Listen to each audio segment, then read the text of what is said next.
5 more seconds to go. And our time's up. Our time's up. Let's go. Last set of warm up. 1, 2, 3, and move. 1, 2, 3, 4, 5, 6, 7, 8, 9, 10, 11, 12, 13, 14, 15. High knees. 1, 2, 3, 4, 5, 6, 7, 8, 9, 10, 11, 12, 13, 14, 15. Well done. Our rest time starts now. Our rest time starts now.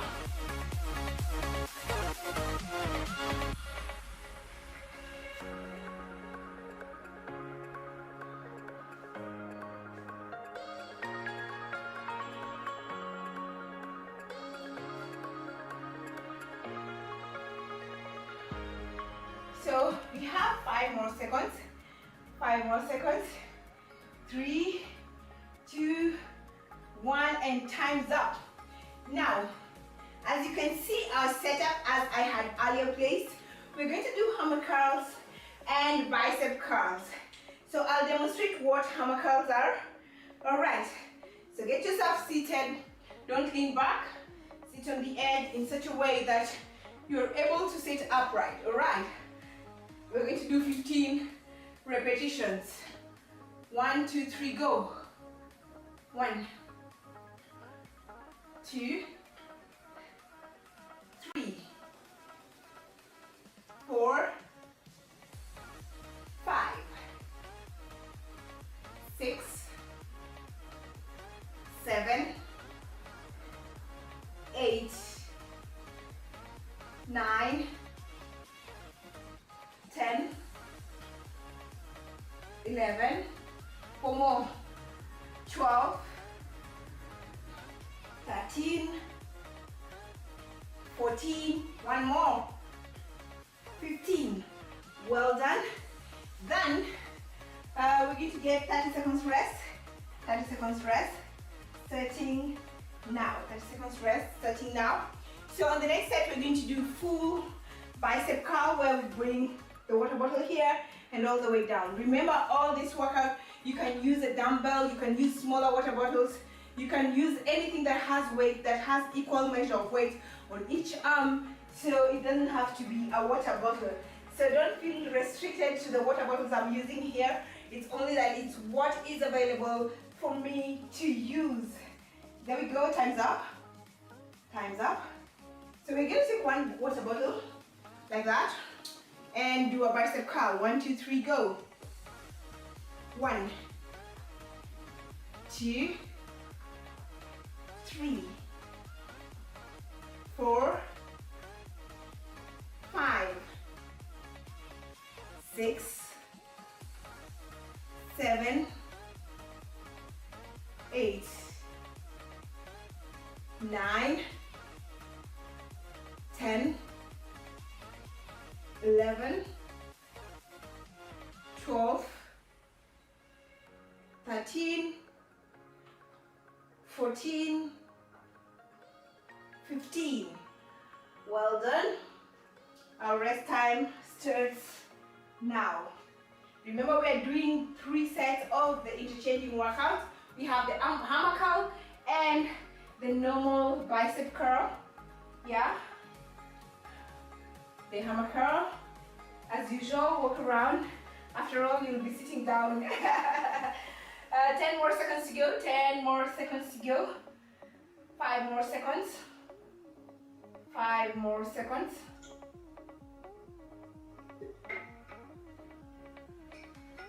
Our time's up. Our time's up. Let's go. 1, 2, 3, and move. 1, 2, 3, 4, 5, 6, 7, 8, 9, 10, 11, 12, 13, 14, 15. Well done. Our rest time starts now. Our rest time starts now. Our rest time starts now. Walk around as usual. We have 15 more seconds. 15 more seconds to go. 15 more seconds to go. All right. 5 more seconds. 5 more seconds. And time's up. Our time's up. Our time's up. Let's take the water bottle. Go to the full range bicep curl. 1, 2, 3, go. 1, 2, 3, 4, 5, 6, 7, 8, 9, 10, 11, 12, 13, 14, 15. Well done. Well done. Our rest time starts now. Our rest time starts now. Walk around. Walk around. Walk around. Our rest time starts now. Walk around. Walk around. All right. All right. All right. All right. Walk around. We have 5 more seconds to go. 5 more seconds to go. And time's up. Time's up. We're going for our last set. Our last set of that combo. Our last set. 1, 2, 3, and move. 1, 2, 3, 4, 5, 6, 7, 8, 9, 10, 11, 12, 13, 14, 15. Well done, well done. Our rest time starts now. Our rest time starts now. Our rest time starts now. Walk around, walk around. Our rest time starts now. All right, all right, all right, all right. 10 more seconds. 10 more seconds. 10 more seconds. 5, 3, 2, and there we go. Time's up. We're going to do the last set of this. 1, 2, 3, and go. 1, 2, 3, 4, 5, 6, 7, 8, 9, 10, 11, 12, 13, 14, 15. Well done, well done. Our rest time starts now. Our rest time starts now. Our rest time starts now.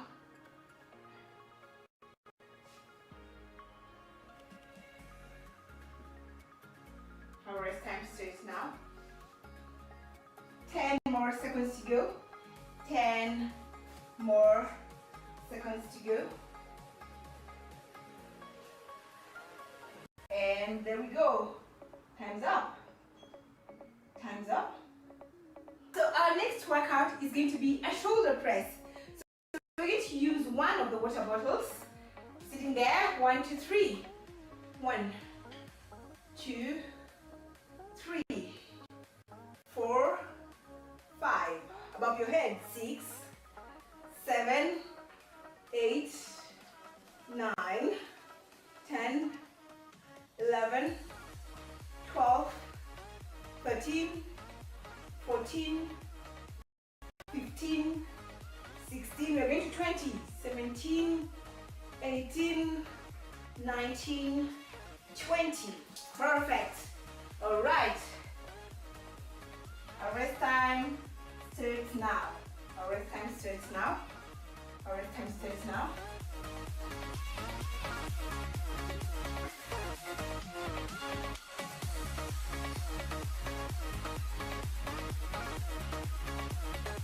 Walk around. 10 more seconds, 10 more seconds.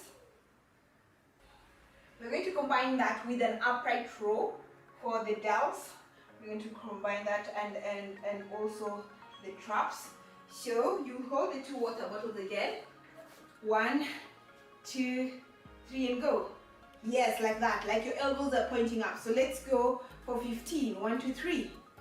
1, 2, 3, 4, 5, 6, 7, 8, 9, 10, 11, 12, 13, 14, 15. Well done. Your rest time starts now. Your rest time starts now. Rest time starts now.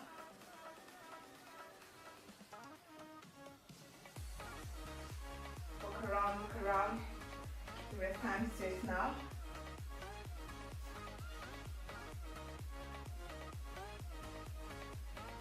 We have 5 more seconds.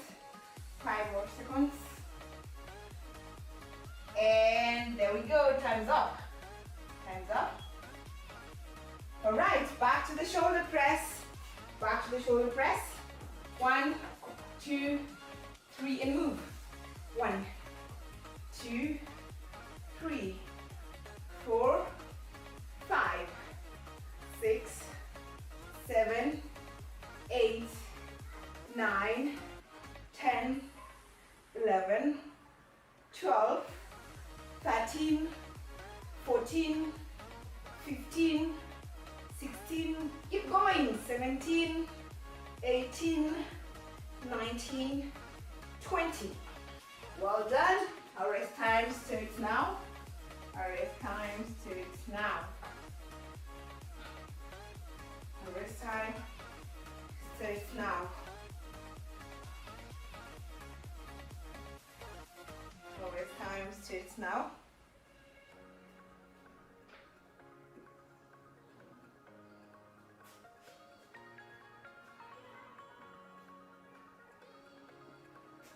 We have 5 more seconds to go. 5 more seconds. And time's up. Time's up. Let's go. Upright row. 1, 2, 3 and go. 1, 2, 3, 4, 5, 6, 7, 8, 9, 10, 11, 12, 13, 14, 15. Well done. Our rest time starts now. Our rest time starts now. Our rest time starts now.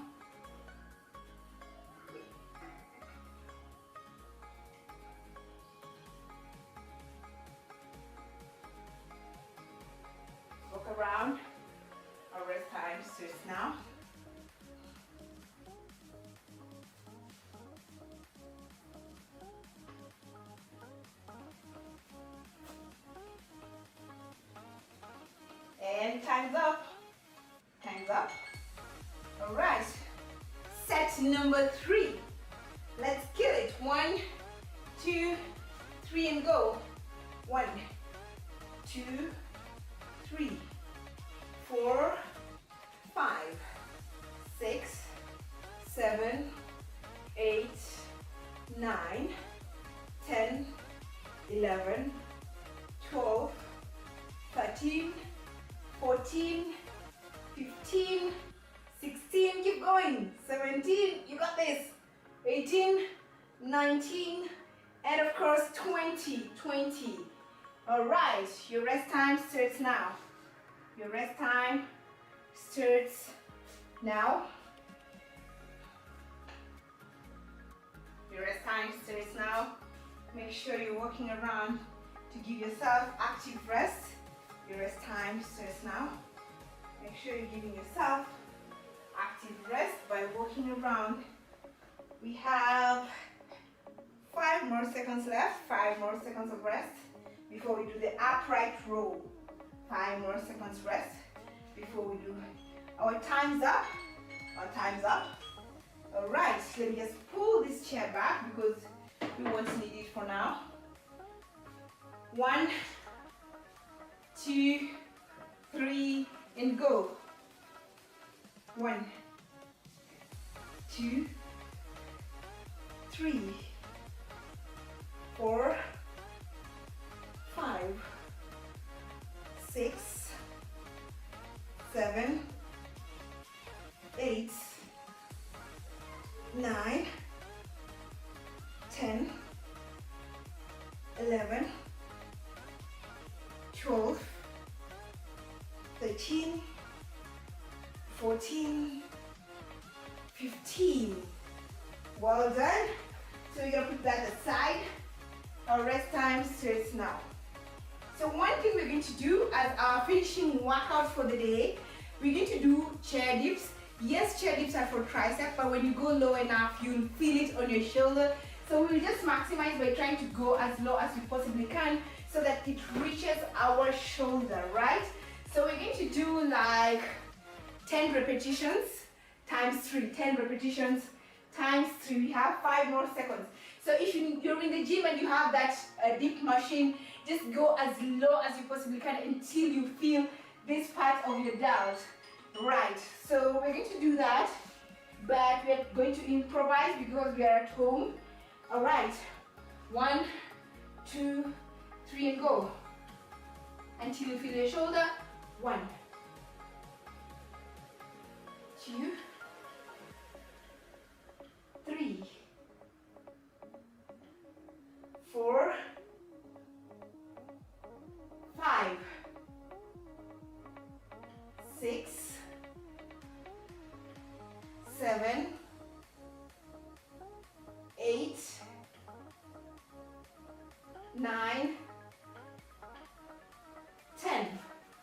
Well done. Our rest time starts now. Remember, when you're doing any dip, come up using your arm. I know you're engaging your triceps, but if you go deep enough, we are also reaching out for those shoulders. Alternatively, you could do pike push-ups, but that's for another day. I'll show you in another episode on how to do pike push-ups. We did them before, but we can do them again then. Today we're going to do the dips low enough to reach our shoulders. And time's up. Time's up. Let's go. Set number 2. 1, 2, 3 and go. 1, 2, feel the weight on the delt. 3, 4, 5, 6, 7, 8, 9, 10. Our rest time starts now. Our rest time starts now. We have 1 more set to go. Well done so far. You've done an amazing job. We have trained our upper body, We're basically looking at those shoulders and of course some biceps to go with it. So when you put on those sleeveless, you're gonna be looking so good. We have 5 more seconds to go. 5 more seconds. And there we go. Our time's up. Our time's up. 1, 2, 3, and go. 1, 2, 3, 4, 5, 6, 7, 8, 9, 10. Well done, well done. If you pushed through the workout without breaking, well done. You did an amazing job, and thank you for taking control of your day and for keeping me company. I'm your host, Evelyn Owala of Vival Health and Fitness, EVEAL on Instagram, Facebook, or Twitter. You can follow us for more tips, but for here at Tizi Nyumbani, we just want to thank NTV for having us and you for keeping us company. Have a lovely day. Go out there and conquer the world. Bye.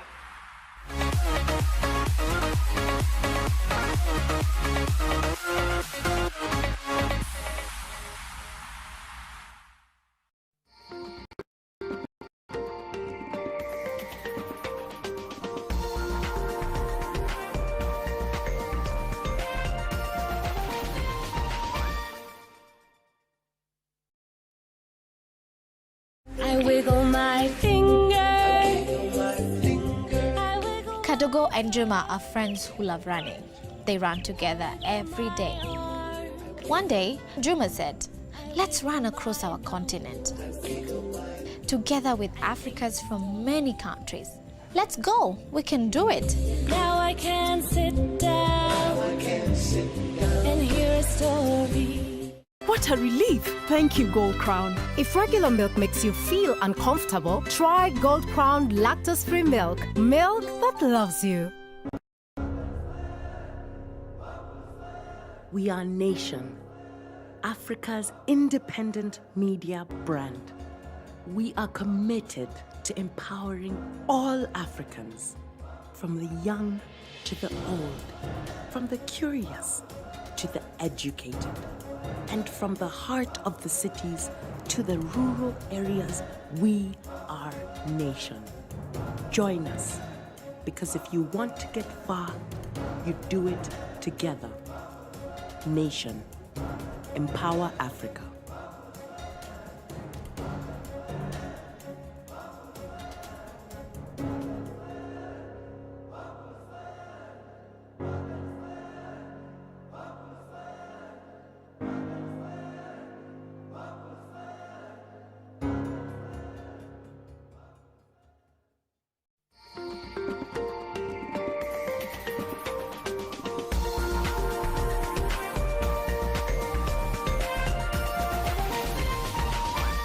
This is NTV.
Greetings, East Africa, and thank you for joining us on Your World on this first Monday of November. The month or the year is almost over. 2020 came and went amidst this pandemic, but we thank God we're here to tell of its happenings. And some may call this month Movember or No Shave November in support of men's health. Now, the goal of No Shave November is actually to grow awareness by men embracing their hair, could be the moustache or the beards, which many cancer patients lose, and letting it grow wild and free. And speaking of which, this morning we create awareness on some of those cancers, putting special focus on the male experience. I will be joined by an oncologist and of course those with lived experience and somebody who is ensuring that they actually make use of this No Shave November to make a difference in the lives of the less fortunate.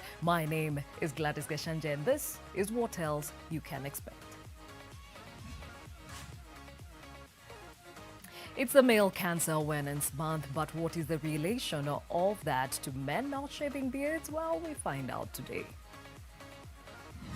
I'm gonna take a video every day of 1 second to see the evolution.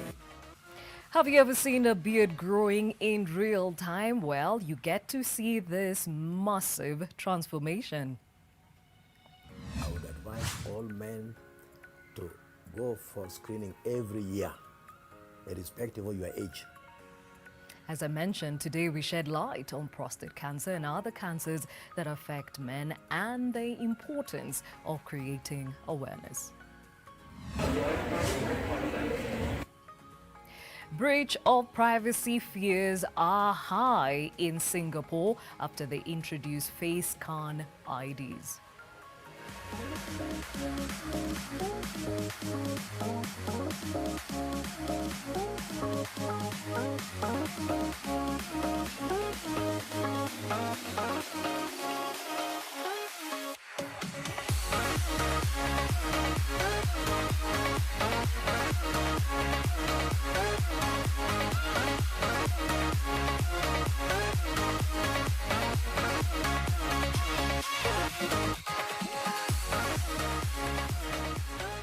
Thank you for joining us on this broadcast. As I mentioned today, we focus on men's health, particularly cancer, and we will be focusing on some of those and actually have those with lived experience joining us on this conversation. And speaking of which, our conversation of the day and the question of the day to you is, are you or do you know a man who is a cancer survivor or a patient? And out of that experience, what is the biggest challenge in treating and managing cancer? Well, talk to us. That hashtag new normal on our social media platforms, and you can reach us using that number at the bottom of your screen. For now, let's take a look at the numbers in as far as COVID-19 is concerned around the world. Those numbers stand this morning at 46,811,281 confirmed cases globally. Now, out of that number,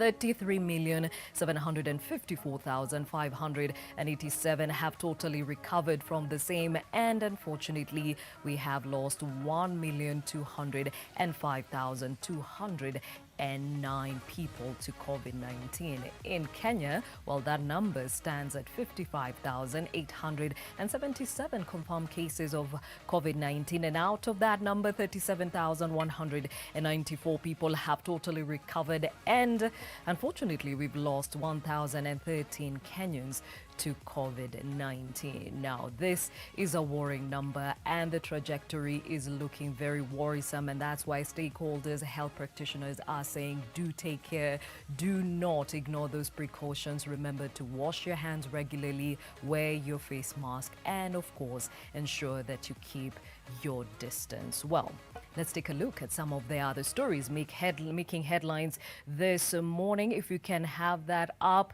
on the auto cue. And still, we're actually starting off in Ivory Coast, and this is where elections were held, and the NGO Dialogue Initiative and Research Action for Peace, which deployed observers to the country during the presidential election, reports that 23% of polling stations remained closed all day. Now, opposition leaders on Saturday already dismissed the election as a failure, and several opposition figures, including exiled former rebel chief, announced they no longer recognize Ouattara as president. Ouattara, 78, had said after his second term he planned to make way for a new generation, but the sudden death of his chosen successor prompted him to seek a third term.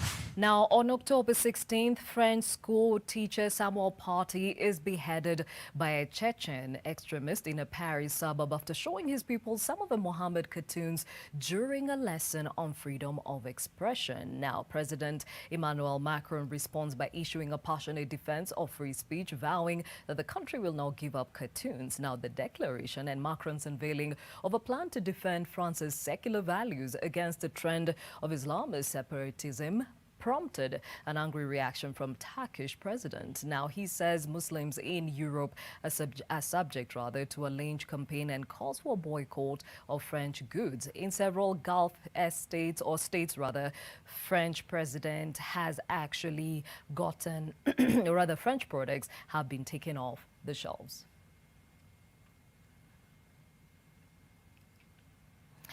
Now, back in the continent, and 2 jihadists have been sentenced to death by the Malian justice system for having committed the Radisson Blu and La Thérèse attacks, which blooded Bamako in 2015 after 2 days of trial held under high security. Mamari Diarra, the lawyer for certain civil parties, said, "Our first expectation is that the motivation of those who are accused in this case be understood. Our main objective is that this right be said, that sanctions be taken, and that the educational role of the hearing of this assize court also allows not only Malians to understand what is happening, but also those who are tempted to go towards this kind of practice to understand that we are in a state of law."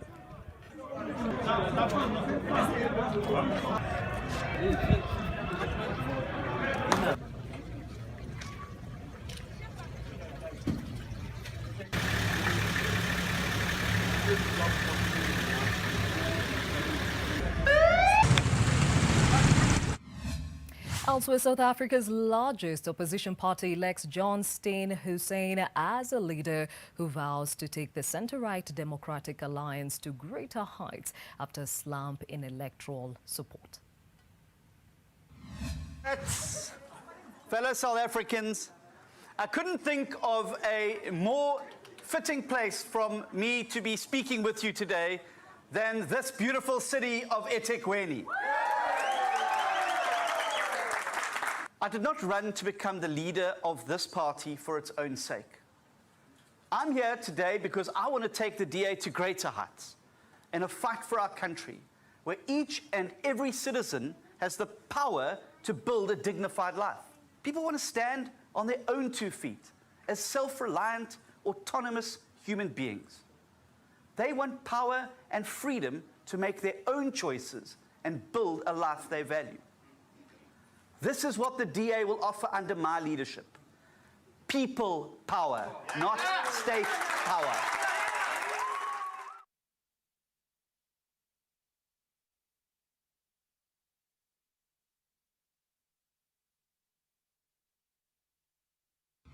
And to our focus of the day, Vincent Ayalo shares his experience with prostate cancer and the journey to recovery.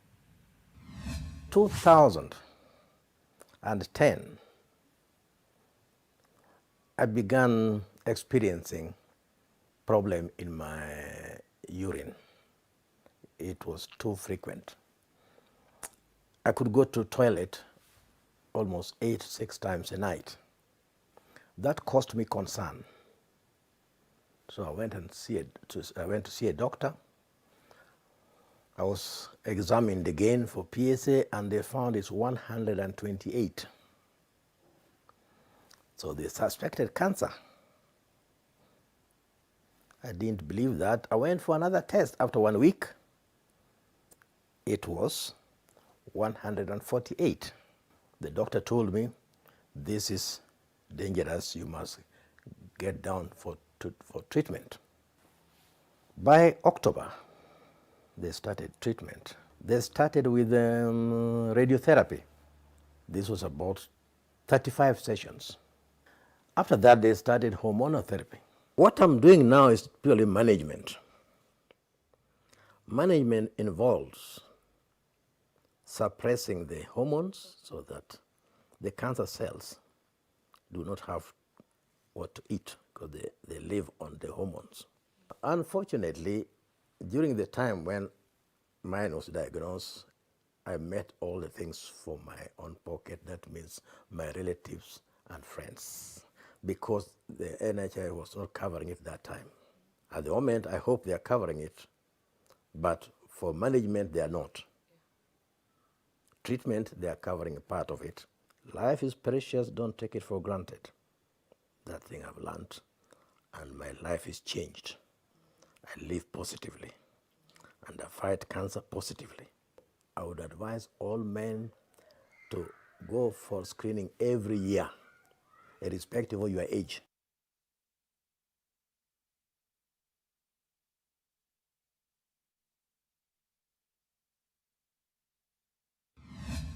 And that is the story of Vincent Ayalo, and he talks about his journey with prostate cancer. So this morning, we tried to understand some of these cancers that are common in men, some are common in both sexes, but today we would like to highlight men's health. So we are really focusing on the male experience. And to help us walk this talk is Dr. Setna Mwanzi, who is an oncologist from the Aga Khan University Hospital. We are also joined virtually by Solomon Joroge, who is a breast cancer survivor. We'll be finding out about that in a moment. Moses Otieno joins us in the other studio. He's actually a bone cancer survivor, and later on we'll be joined by somebody who is walking the No Shave November campaign. Well, thank you all for joining us on this conversation. And before we get to it, Dr. Setna, if we do remember that in 2018, the WHO actually released a global can report, and it showed the top 5 most frequent cancers in Kenya. If we can have those graphics up just to remind ourselves, in Kenya, the most common cancers amongst men, at least the first 5, prostate, esophagus, colorectal, Kaposi sarcoma, non-Hodgkin lymphoma. Amongst women, the 5 most frequent cancers are breast, cervical, esophagus, colorectal, and stomach cancer. And the 5 that affect both men and women: breast cancer, cervical, esophagus, prostate, and colorectal. Well, with that in mind, you will understand why we'll be touching on some of those that have been highlighted at the top 5. And before we get to the nitty-gritties of the cancers, Daktari, why is it so important for us to focus on the men? Thank you, Gladys, for inviting me. I think that women are better at going to hospital. So it's important to focus on the men because, of course, the men are the leaders of our homes. Most times they're leaders in our society, but they're also not very good at taking care of themselves. So we find that their health-seeking behaviors are not as good as women. They are more likely to stay with symptoms for longer before they seek health.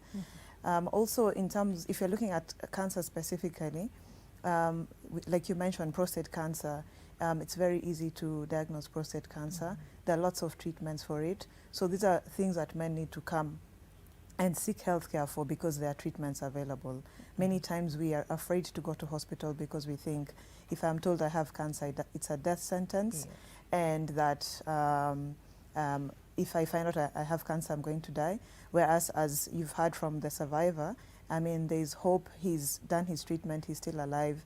So it's important for men to know that even if you are diagnosed with cancer, there are treatments that are available to them. Okay, and we talked about prostate. We've had from Vincent's experience. What causes prostate cancer? So that's an interesting question, and we know that there are some risk factors for prostate cancer. The first thing is being a man. Obviously, women don't have the prostate. And then it's more common in older men. So more than 80% of all the cases are in men over the age of 65 years. Not to say that younger men don't get it, but the older that men are, the more likely they're going to get it. If they have a positive family history of prostate cancer. And then now more and more we are knowing that there are some genetic factors that lead to prostate cancer. One of the genes is something that we associate with female cancers, which is the BRCA gene associated with breast cancer, but we know that it increases the risk for prostate cancer in men. There are other less frequent genetic factors. I think less associations are things like obesity and then diet. So having a diet that's high in fat is linked with an increased risk of prostate cancer. And then diets that have tomatoes and vegetables associated with a reduced risk of prostate cancer. And then I have to say that those are the things we know, but in majority of people we won't know why they get prostate cancer and the other person doesn't get prostate cancer. Now you mentioned the risk factors. We're living at a time where our lifestyles have changed with a lot of consumption of alcohol, smoking, you know, the diets that are not really good for us. So as an oncologist, are you seeing more cases of prostate cancer today than before? I think we are seeing more cases, and it's not only just about the diet. It's also that in Kenya we've improved in our healthcare. So in terms of diagnostics, in terms of our lab capacity, in terms of our radiology capacity, that has also means that we are picking up more cancers than before. So of course, like you've mentioned, we've really changed how we eat. We are not exercising as much as we used to before, and there are more people smoking, and obviously we have a huge problem with alcohol intake in Kenya. So a lot of those things are contributing not just to prostate cancer, but to other cancers like colorectal cancer that you've highlighted. And now that we're talking about men and we've spoken about how they have a bad health-seeking behavior, most of them that I've spoken to are very afraid of that test that is done to ascertain if somebody has prostate cancer. Talk about how times have changed and why it is important to actually go for screening. Yeah, so I think that the issue of screening is has changed over the years. Initially, the screening that we were doing was for all men over the age of 40, and the gold standard screening test was actually a blood test called the PSA, which is a prostate-specific antigen. This is a protein that's produced by the prostate cancer cell.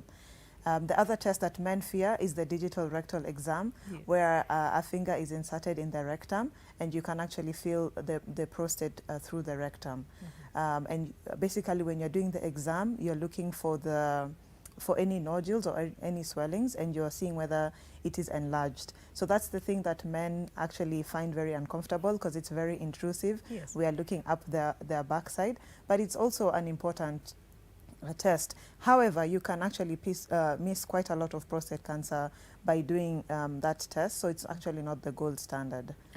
You mean the index one? Yes, the one where you put the finger from the rectum. And we'll talk more about that and of course the stigma around even the screening. Now let's understand another form of cancer, and we have Moses Otieno, who is a bone cancer survivor. Moses, when were you diagnosed? I was diagnosed back in 2014. Why did you go to hospital? Okay, there's a day I was in school and I fainted on the parade. So the head teacher called my parents, and because I had explained to my father earlier, he knew what was happening. So he took me to Nema Hospital where X-ray was done. And then from Nema Hospital, we went to Kiambu. And we saw a doctor, but he didn't tell us what was happening. He just wrote a referral letter, and we went to Kenyatta. So from Kenyatta is where the treatment started. We used to go there every Monday looking for bed, and now the leg, it was on my right leg, it was swelling. So that swelling is what made us go to the hospital. Okay, so when did they do the test? At Kenyatta? The test was done March, going to April. And then we stayed like 1.5 months waiting for the results. And what did they tell you? Which kind of bone cancer did you have? So after the results were out, my dad was called in. I was with him. And then he was told like, your son has bone cancer. And we need to amputate him. So when I heard that, I went out because I was still young, 17 years old, and I was confused. So all of the information was passed to my dad. But what the doctor told us was, this is bone cancer, and it's a rare type of cancer. Okay. At that point, had you ever heard of cancer in your family? No. At that point, I had not heard of that. That was my first time. In fact, that was my first time hearing about that word cancer. And you say they said you had to be amputated. How long after diagnosis were you amputated? So after diagnostic, I went back to hospital, and then I was readmitted. That is going to May. And then because at that time there was a lot of accidents, so the theater were fully booked. So I stayed there until July of 7th.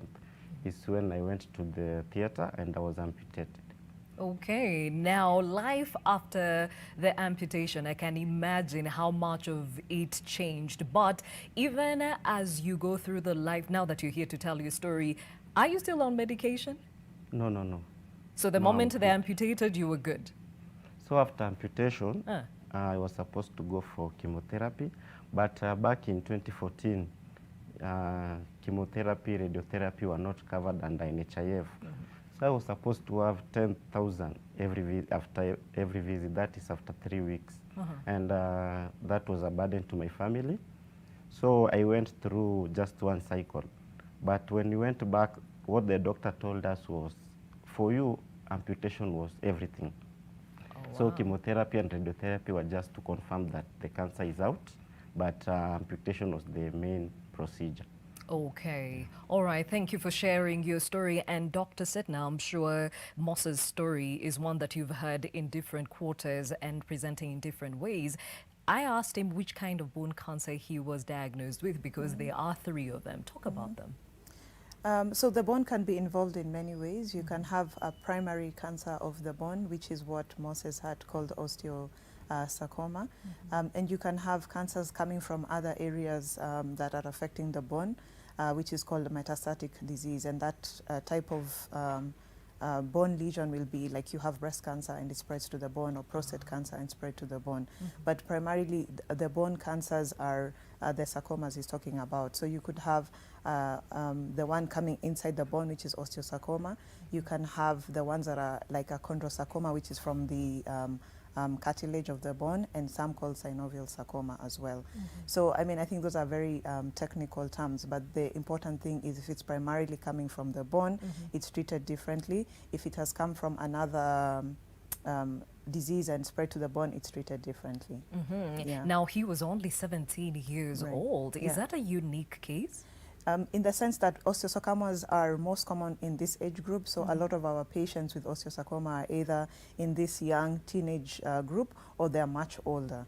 So this is it's not a common cancer, but it's a common cancer in this adolescent teenage years. What is the cause? So the actual causes are not known,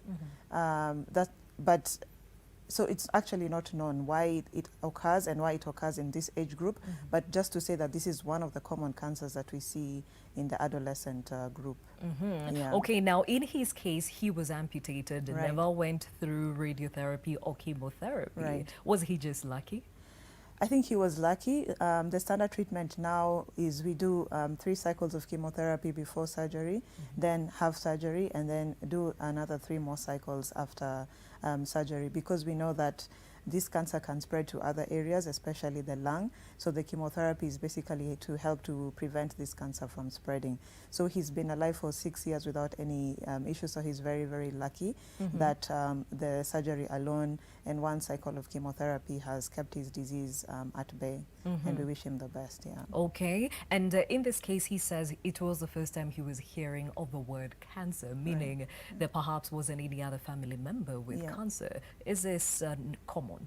Yes, so it's not, I don't think it's a cancer that is related to a familial history. Yes. There are some genetic changes that lead to the cancer that might not necessarily run in families. In fact, we often see index cases like a child has been well, they turn 16 and they notice a swelling in one of the limbs. That's a very common presentation. No family history of any other cancers. No risk factors. Most of the time they are not smoking, they have not taken alcohol.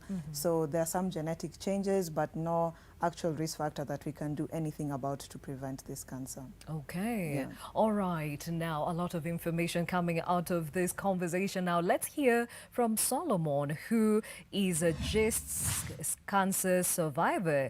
Solomon, first of all, what does GIST mean? Can you hear me?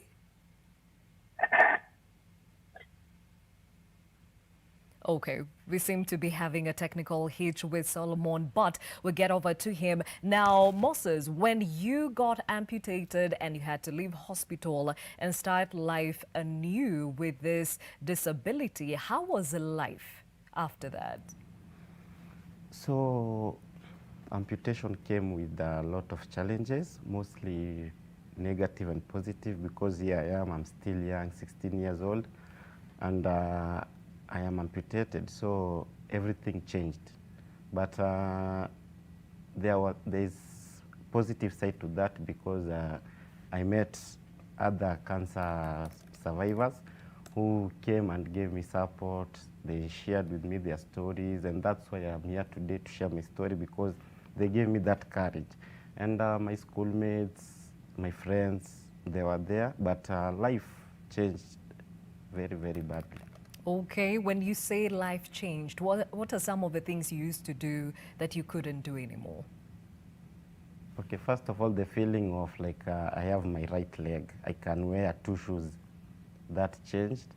And there were some things that I used to do, but I couldn't do, let's say moving around with water, maybe doing my house chores, so those changed. And then I was like, after this, like what type of work will I do? I can't go and do something like mjengo. So mostly I would depend on the work that I'll be sitting, mostly. So that scared me a lot. So I had to work hard in school so that I can at least get a better work. But in terms of friends, nothing changed, because they were there for me. They gave me their support. My family, my mom, my dad, they were there for me.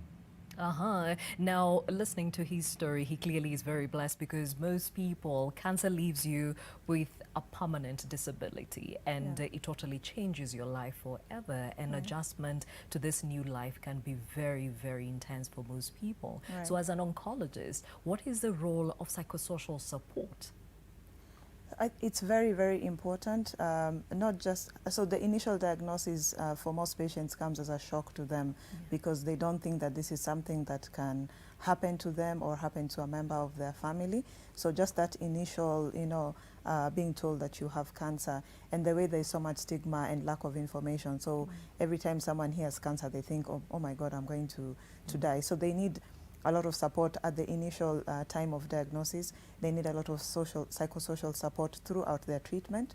For example, for Moses, losing a limb is very traumatic at a young age, because your friends are running around, but you're not able to run around with them. You can't play football with them. You can't. There are many limitations to his life now that weren't there before, but thankfully he got a prosthesis which allows him to be able to walk. Also, some of the treatments like chemotherapy, they change people, they change your physical appearance, you lose your hair, You lose your sense of taste. There are so many things that people lose. Some people lose their jobs because they're missing work so frequently to go to for the clinic visits, or people think that they're going to die. Some people lose family members. Like I have a patient who the husband said, "You're of no use to me because you've had a mastectomy." So there's a lot of loss that happens with treatments, and then there's also the side effects that comes with treatment, and also things like finances that become an issue. Like he mentioned, he was not able to complete his treatment because of the financial burden that it was presenting to him. That can cause a lot of psychosocial stress, not just to him, but to his family members as well. Yeah. Okay, Solomon, you are now with us. If you can hear me, you are a GIST cancer survivor, which means gastrointestinal stromal tumor. Now, Dr. will tell us more about it. But when were you diagnosed, Solomon? Solomon? Okay, me, I was diagnosed back. Hello, can you hear me? Yes, I can. Go ahead. Hello? Yes, I think I was diagnosed back in 2017. Hello? Yes, continue.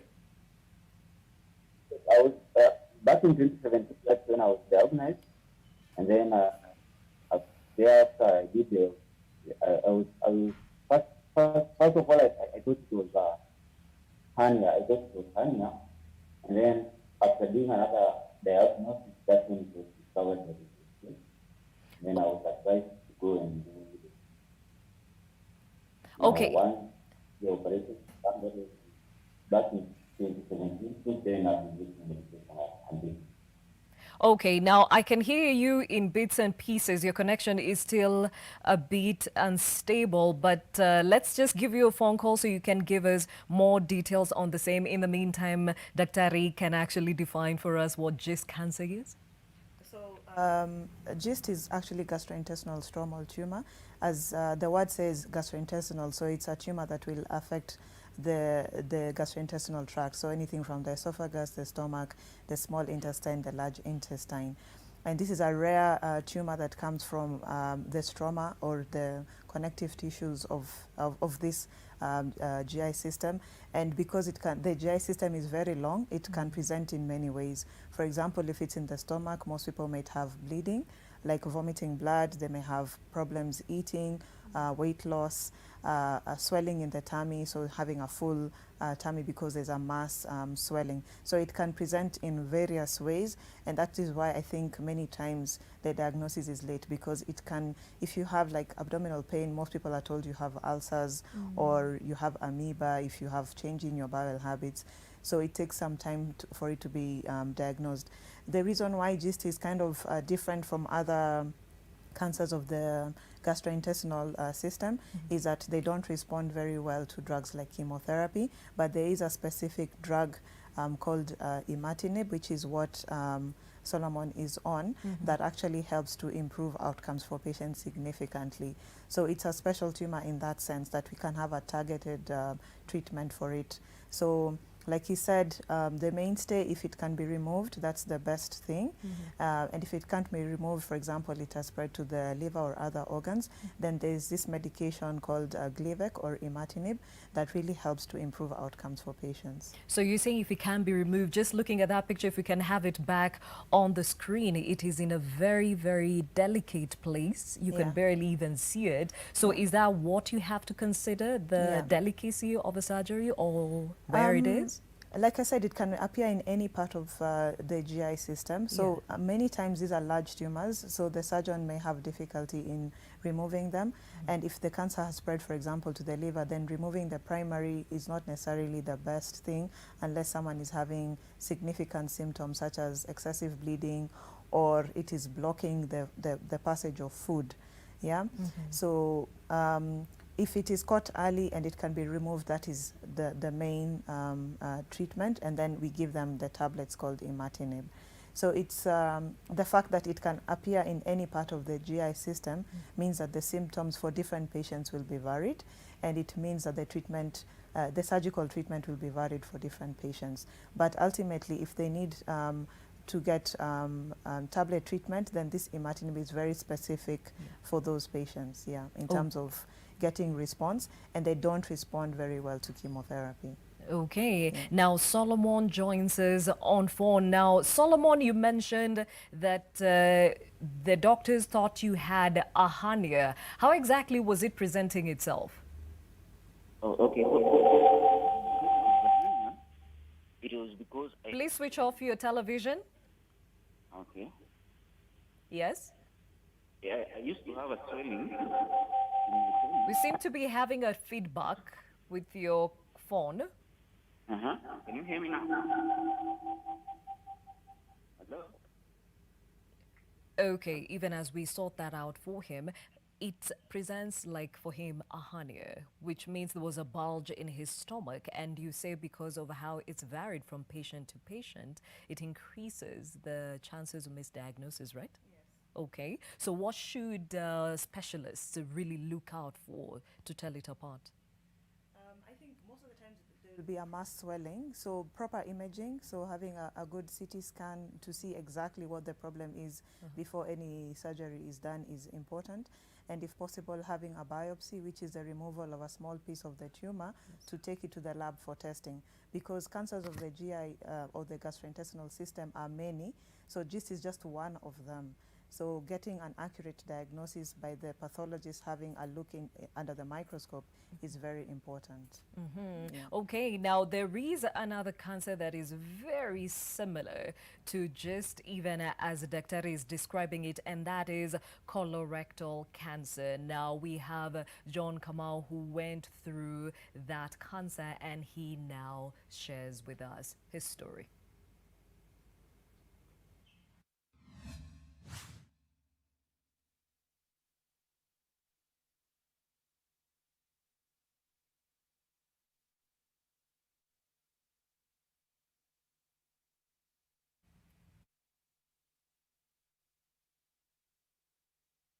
As bowel cancer, colon cancer, or rectal cancer is any cancer that affects the colon and the rectum.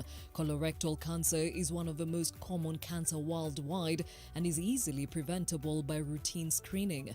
According to the 2018 World Health Organization report, colorectal cancer is the third most common cancer in Kenya. Many people with colon cancer experience no symptoms in the early stages of the disease, and surgery is the most common treatment and may result to a patient using a colostom bag, which plays the role of the rectum. I'll go with my wife out, we'll eat something, I'll have a stomach problem. And my wife will tell me, Daddy, but many men don't need to have this. Go to and see a doctor. Then I'll go to a physician, check. No, it's gas. One of my brothers came and told me, John, that stomach of yours should be checked, because I went to the washroom and I saw a lot of blood in my stool. Immediately you see blood in your stool, a lot of it. Take caution. So I went to see a gastrologist. I went for a colonoscopy, I did a CT scan, confirmed that I had colon cancer stage 2 going to stage 3. My journey started in India, in a hospital in India called BLK. I was there for 2 months, where I was supposed to do 2 surgeries, but I ended up doing 3.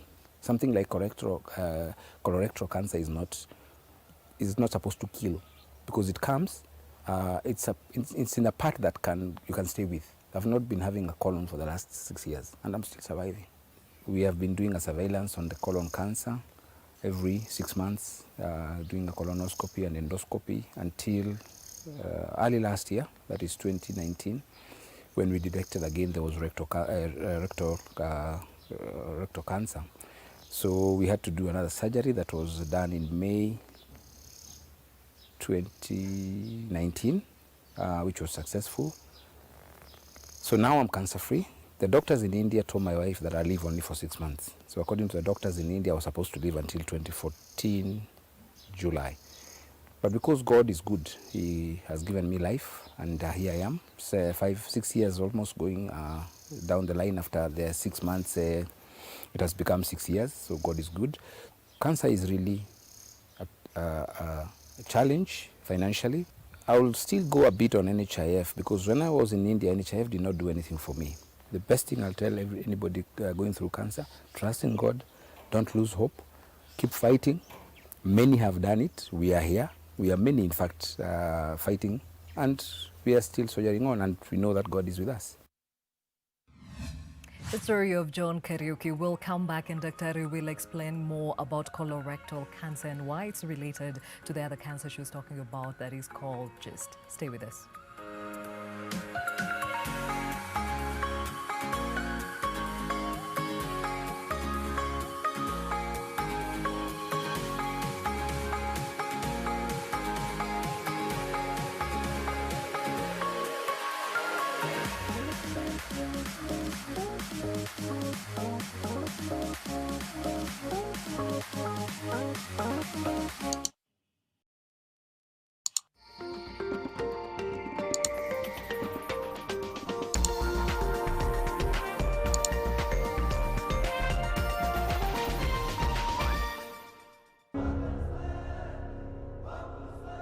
We are Nation, Africa's independent media brand. We are committed to empowering all Africans, from the young to the old, from the curious to the educated, and from the heart of the cities to the rural areas. We are Nation. Join us, because if you want to get far, you do it together. Nation. Empower Africa.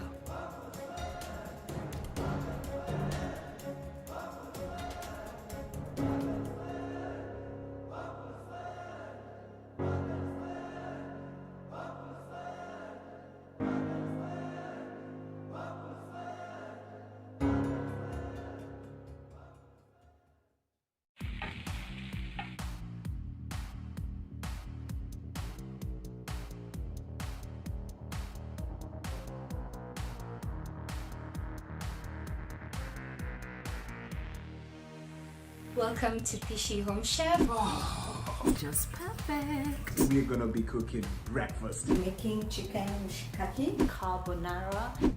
And I'm so happy to be on this show. Most people think I can't do the garden. I forgot onions.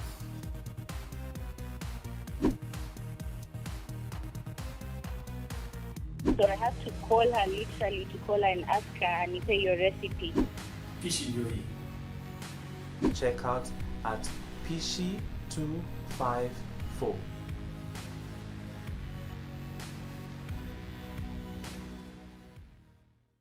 Fact finder from the BBC. When they speak about Ebola, you may see people that are saying that it is a business from outside these countries. We'll tell you how misinformation is keeping Ebola patients away from clinics and driving the numbers of infection.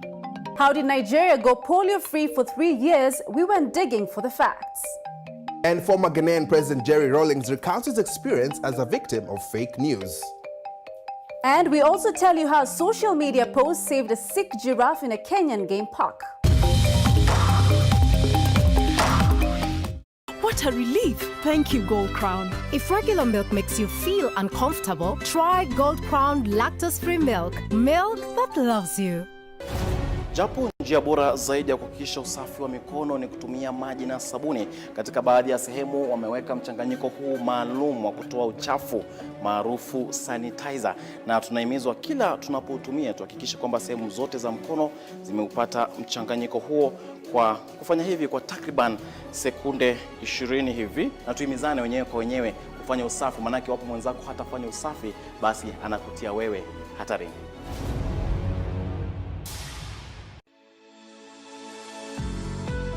At this time, I want to paraphrase another text from the Old Testament, and this is Jeremiah chapter 33, verse 6. And it says that, nevertheless, I will bring health and healing to it. He was referring to the city of Jerusalem, how it was polluted, how the evils and just crowded the skies and even the streets of Jerusalem, and says, I will heal my people and will let them enjoy abundant peace and security. So God is promising restoration of his people. And I want to give you this hope of restoration, that amidst this coronavirus, God is going to heal his people. Are you infected? Are you affected in one way or another as a family, as I am talking to you today? God has promised that He will heal the land, this city. The cities of the world today are crying of COVID-19, but God is saying He will heal them, and He will heal the people and let them enjoy abundance, peace, and security.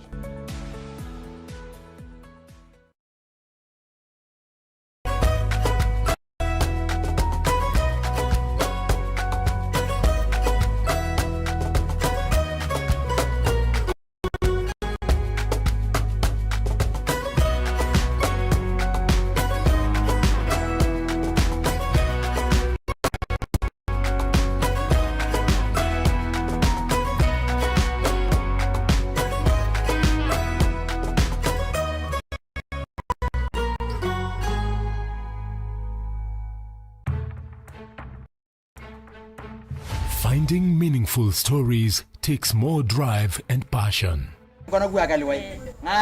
Father's involvement in maternal and reproductive health is slowly becoming a game changer. Getting to the truth takes more determination.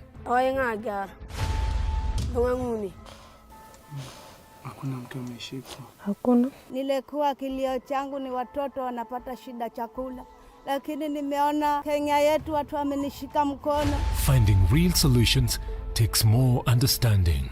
Shortage of teachers, lack of textbooks. Afadhali mtoto awe chini ya miti badala ya awe na chupa ya glue kwa mapua. And NTV investigates leads to impact. This building here has got its fair share of criminals. Who are these COVID billionaires? Corruption related to PPE, it's actually a murder.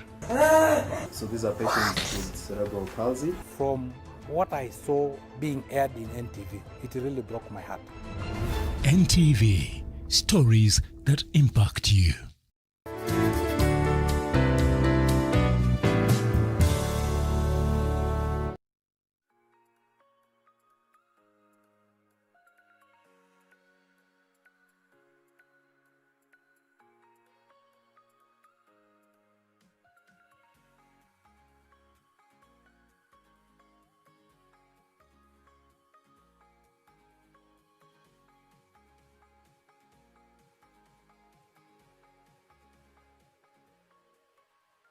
Thank you for staying with Your World. My name is Gladys Gashanja. Today we take focus on male cancers on this November. It is called Movember for some people, No Shave November, even as we focus on male cancer. Still with us, Dr. Sitner in studio. She's an oncologist. Moses, who is a bone cancer survivor, and Solomon Onfon, who is a breast cancer survivor. Now, Solomon, you were saying you were presenting with a hernia. How long before, after that presentation, did you get a diagnosis?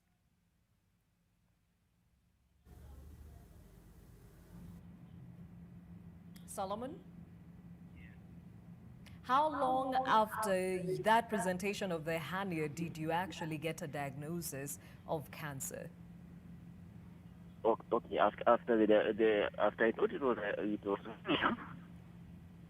the doctor advised me, because the place first I started at Metro in Buruguru, but they didn't have the facilities to do the yeast test, so I was advised to go to another facility. That's when I went to Aga Khan after like a week. Mm-hmm. And then from there I did the endoscopy, and that's when it was discovered it was. At this point, had you ever heard of cancer? Do you have any family members who ever suffered from cancer? Yeah, that's the thing, Gladys, because in my family, we've never experienced such issues. Actually, I've never heard of anyone having cancer, any sort of cancer whatsoever. Okay, and how old were you when you were diagnosed? I was 35 years old. Uh-huh. Now, I am informed that you're part and parcel of a big support system of men who have survived breast cancer. So are most of them speaking of the presentation being similar, or each had a different presentation? Pardon, come again?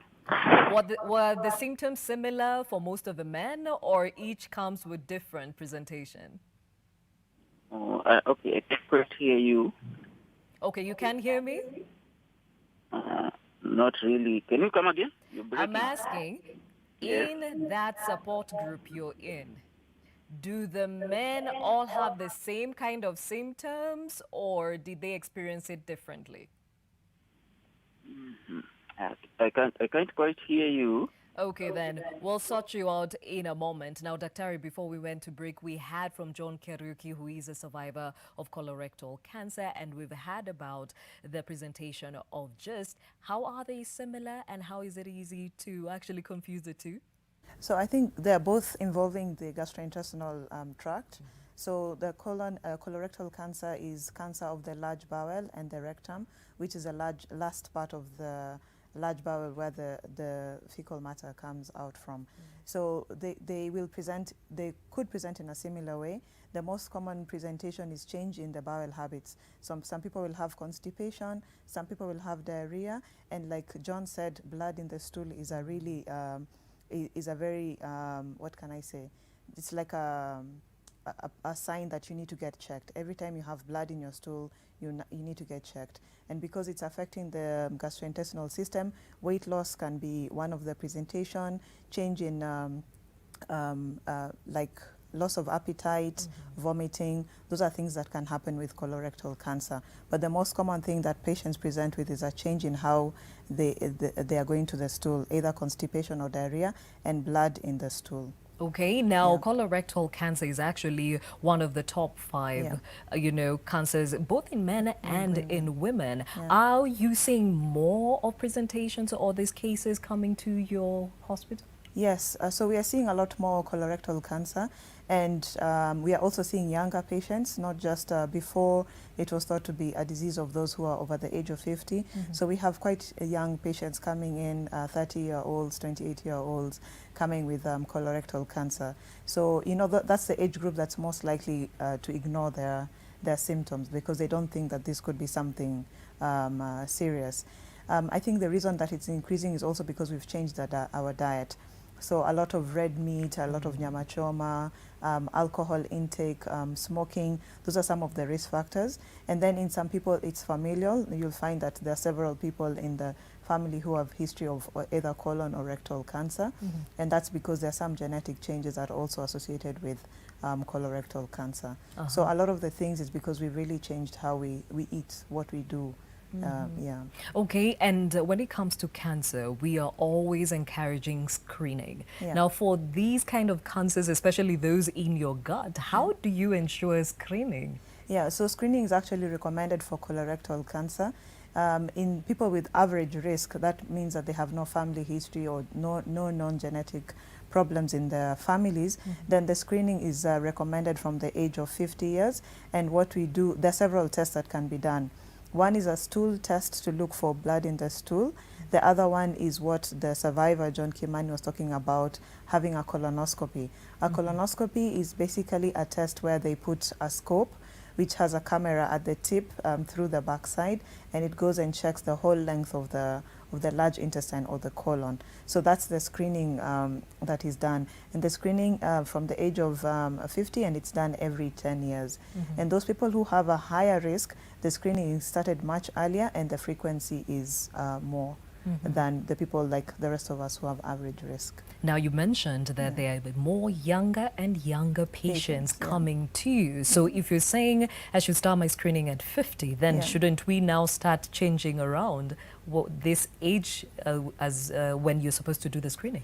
I think that's an interesting question. I would say that majority of patients will still be over the age of 50, but to encourage younger patients, or all of us, that if you have a symptom that's persisting or is abnormal, go and get yourself checked. Because no screening test is foolproof. It will not catch all the cancers. It will just increase the risk of catching them in the group in which the risk is highest. That's the aim of screening, to pick them up earlier in the group where it's known that the risk is higher for them. So be aware of your own body so that you can catch some symptoms. Now, we heard from John saying that he actually has lived without a colon for over 6 years. Talk about the possibility of this, because for us laymen, it doesn't sound possible.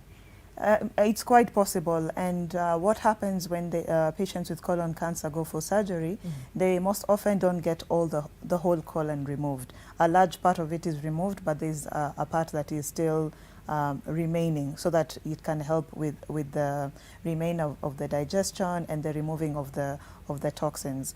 So you can't live without a colon. There must be adjustments to the diet, obviously, because the colon has a function. So what you eat and when you eat will be affected. And I think in your presentation you talked about a stoma, having a bag out. So especially for patients with rectal cancer, which is at the lower part, they will tend to get a stoma, which means that all the fecal material will be coming out through a bag. So you can, patients actually live long lives with stomas or without part of their colon. Yeah. So that means everything goes into the little bag and you just keep changing that. Yeah. And do you see this more often in women or in men? It's a cancer that cuts across both men and women. Yeah. Okay. So it's not that it's more common in men or in women. Yeah. Now, before we take a short break, let me hear from Moses. You were talking about how you've had a good support system working with you through this journey. Who have these been? You talked about your friends. How about your family members? Okay, about my family members, they are my number one support system. My mom used to come to the hospital each and every day. She was working in Westlands, so she used to come from Westlands to Kenyatta, see me, and then go home. My dad, my brother used to come during the weekends, and my schoolmates, because I was still in Form 3. And at home, my friends were there for me. They were my support system. And I can say now, after being discharged, now the support groups from around the area, they were there for me also. Okay, and we talk about stigma. Did you face any of this? A young man who is an amputee and living life totally different from his age group? Yes, during the first 3 months, it was difficult for me. I went through a lot of stigma and also depression, but I managed to come out of it with the support of my family. But I went through stigma because there was a day I was walking outside and then I had someone saying, haya, ona huyu sasa ana mguu. So hiyo kitu ilini hit sana sana sana. But when I went back to the house, my mom talked to me and she told me that, Moses, this is a leg. It's not your hair or your nail, it won't grow back. So even if you stay in here for 10 good years, it won't grow back. Go outside, let them familiarize with you, and then they'll get used to it. Tough love from the mommy, and at times we need some of that to go along with life challenges. Well, we will be back with more on male cancers right after this break. Stay with us.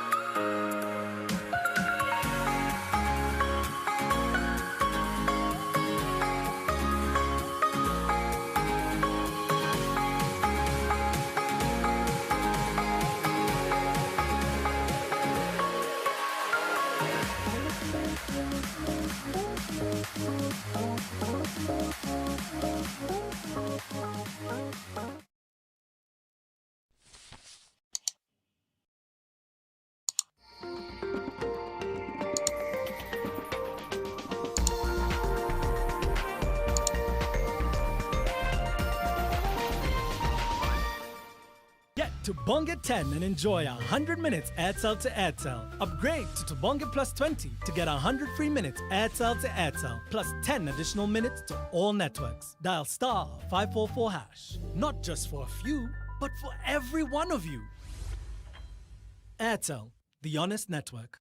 Epuka giza sasa na mshumaa wa Sumo. Mshumaa wa Sumo umetengenezwa kwa bidhaa bora zaidi na unakufaa wakati wote. Kila mara unapowaza kuhusu mwangaza katika nyumba yako, waza mshumaa wa Sumo. Unachomeka polepole bila kumwagika na hauishi haraka, hauna moshi wala harufu. Jipatie mshumaa wa Sumo katika duka lililo karibu nawe kwa bei nafuu. Kwa maelezo zaidi, tembelea afisi zetu katika barabara ya Ndume Road, mkabala na Lungalunga Road, nyuma ya Carton Manufacturer, karibu na steji ya matatu ya Sinai. Unaweza pia wasiliana nasi kupitia 0722575619 au 0736028181. Ni mshumaa wa Sumo Kando kutoka Rock Industries Limited.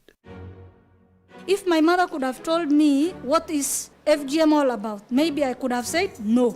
As a woman crying, it moved me so much. We were born perfect. No need for mutilation. Anything that touches on culture is really, really sensitive. As a journalist, you're there to tell the story. Multimedia is the team to beat. I think they're the best team currently. We have to be watchful of everyone. Every team is to watch out for. What a relief! Thank you, Gold Crown. If regular milk makes you feel uncomfortable, try Gold Crown lactose-free milk. Milk that loves you.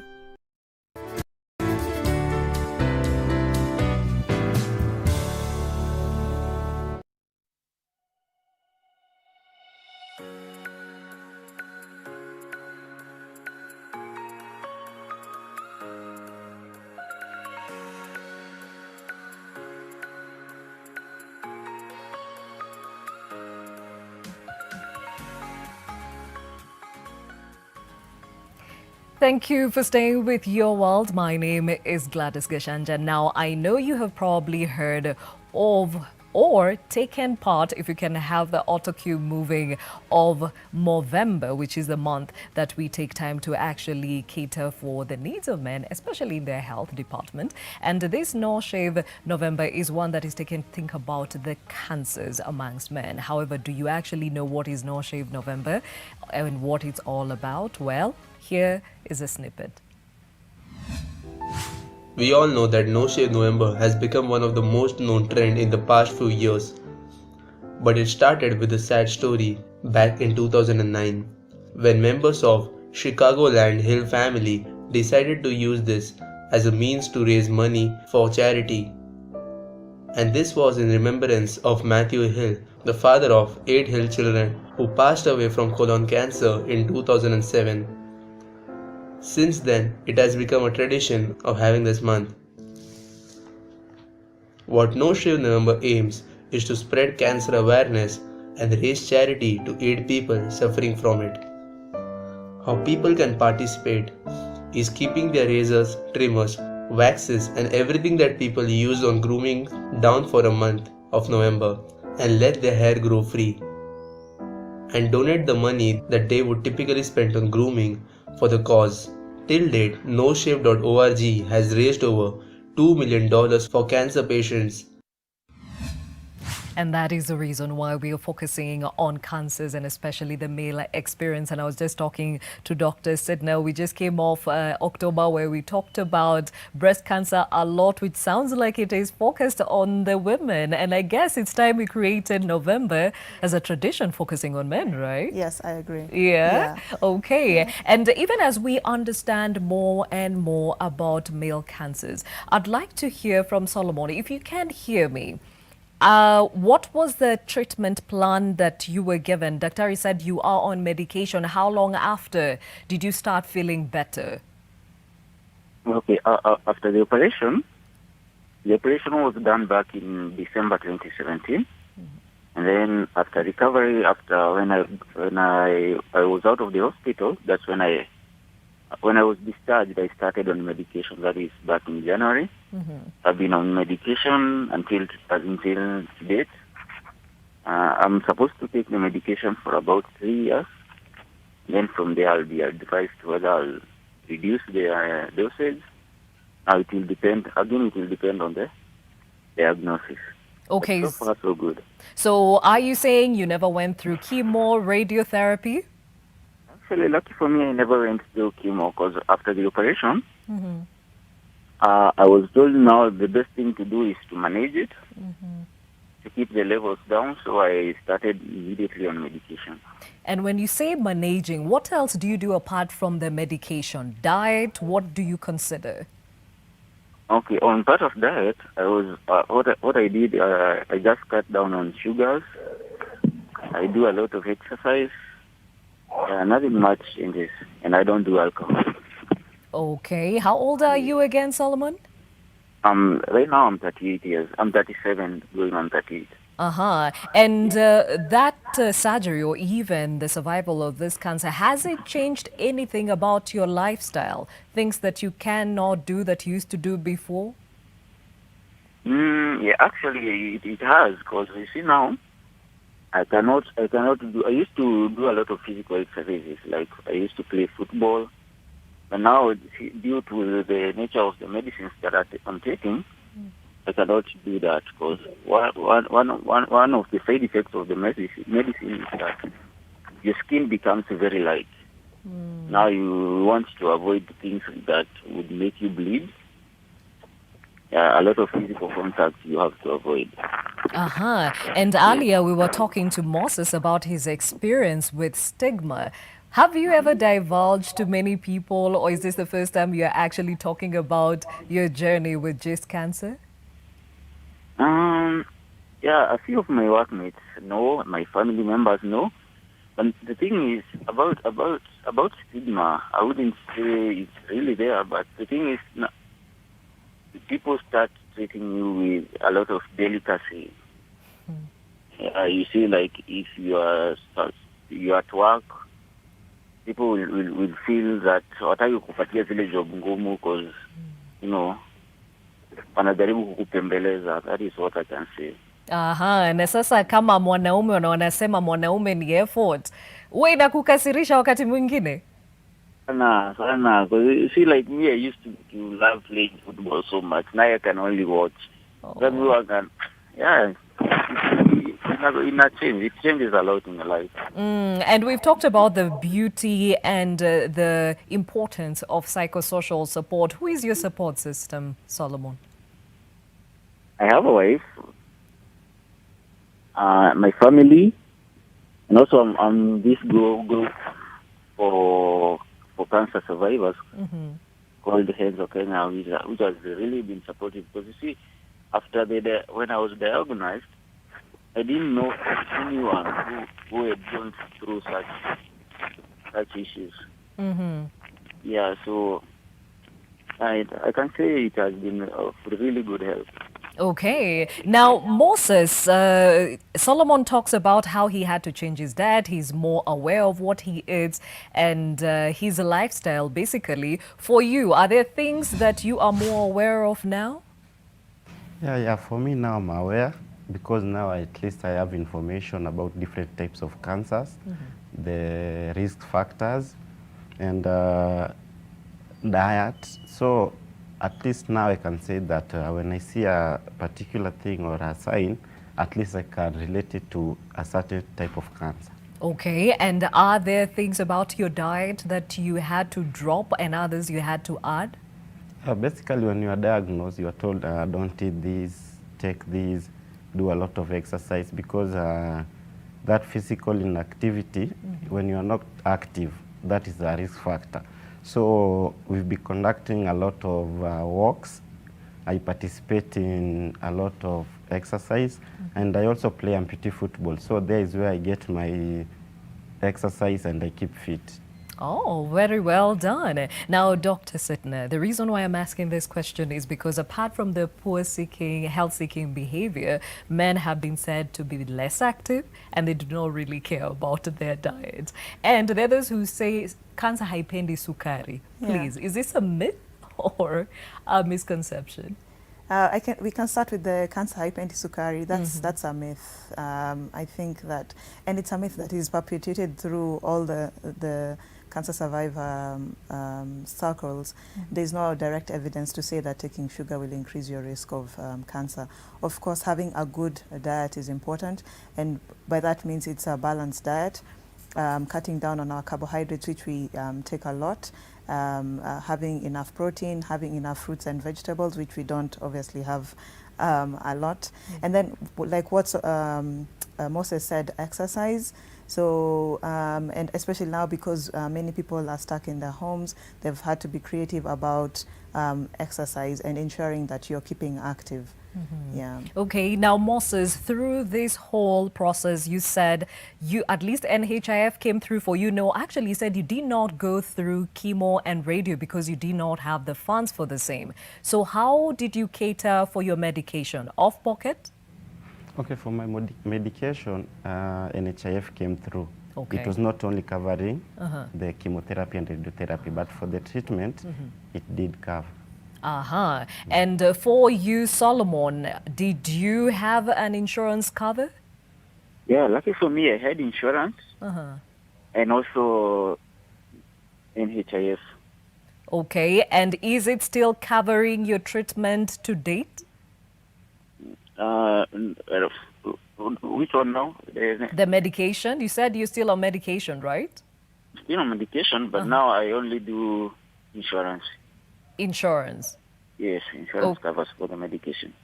So you had a good reception with your insurance company when you told them you were treating cancer? Yeah, it was not such a bad experience. It's just delayed. But in that support group that you're in, have you heard of other stories of people who've struggled trying to actually finance their treatment? Yes, yes.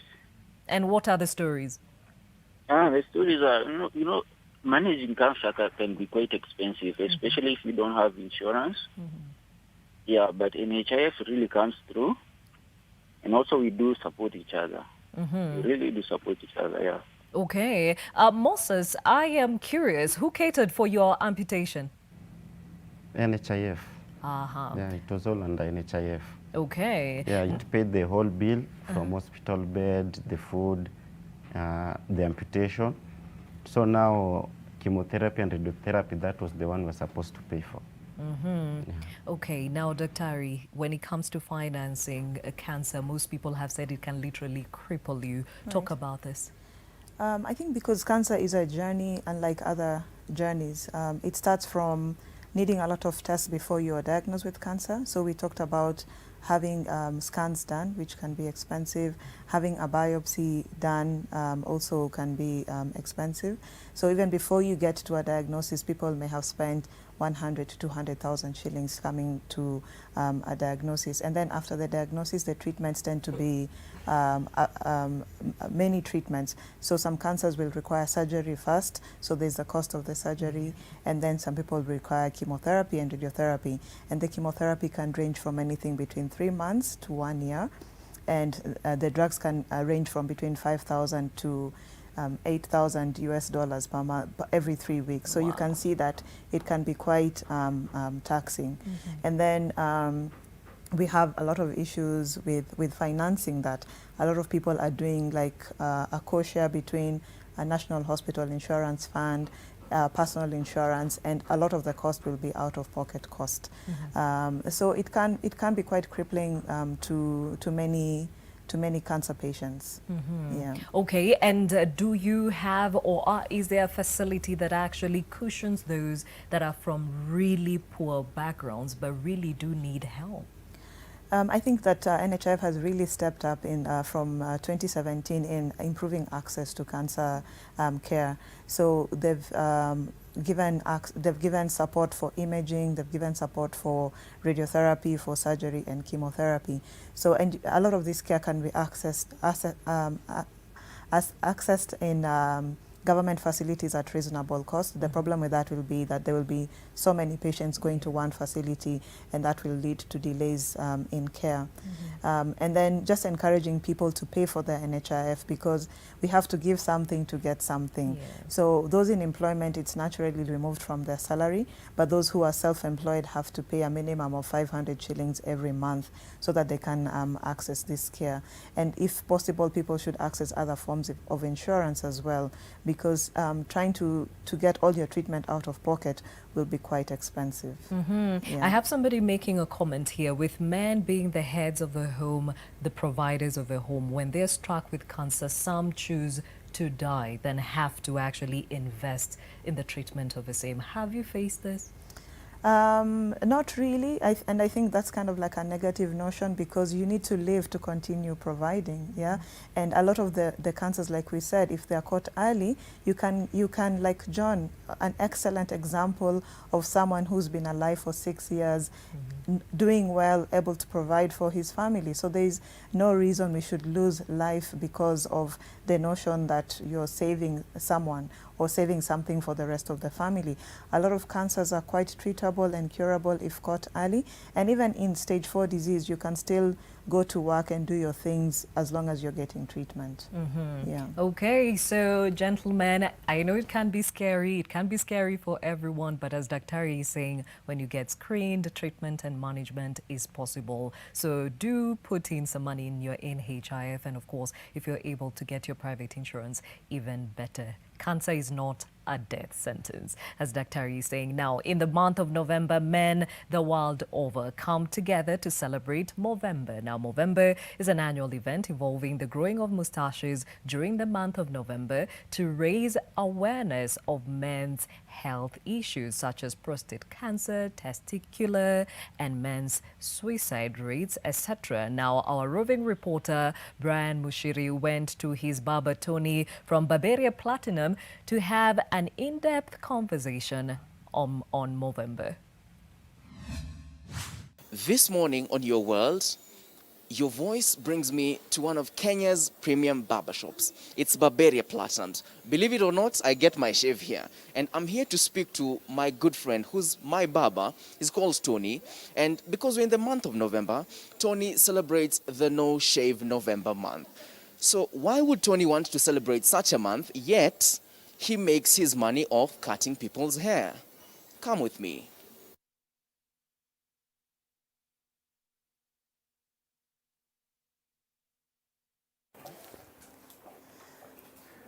Karibu sana. So nimekaa sasa jio hii mwezi yetu mazee No Shave November. Ya wanaume hii No Shave November. How have you been lakini? Mimi niko poa. Tunapiga tu shughuli hapa. Mimi tu kakao venye tu napendanga ile cut tu. Yeah.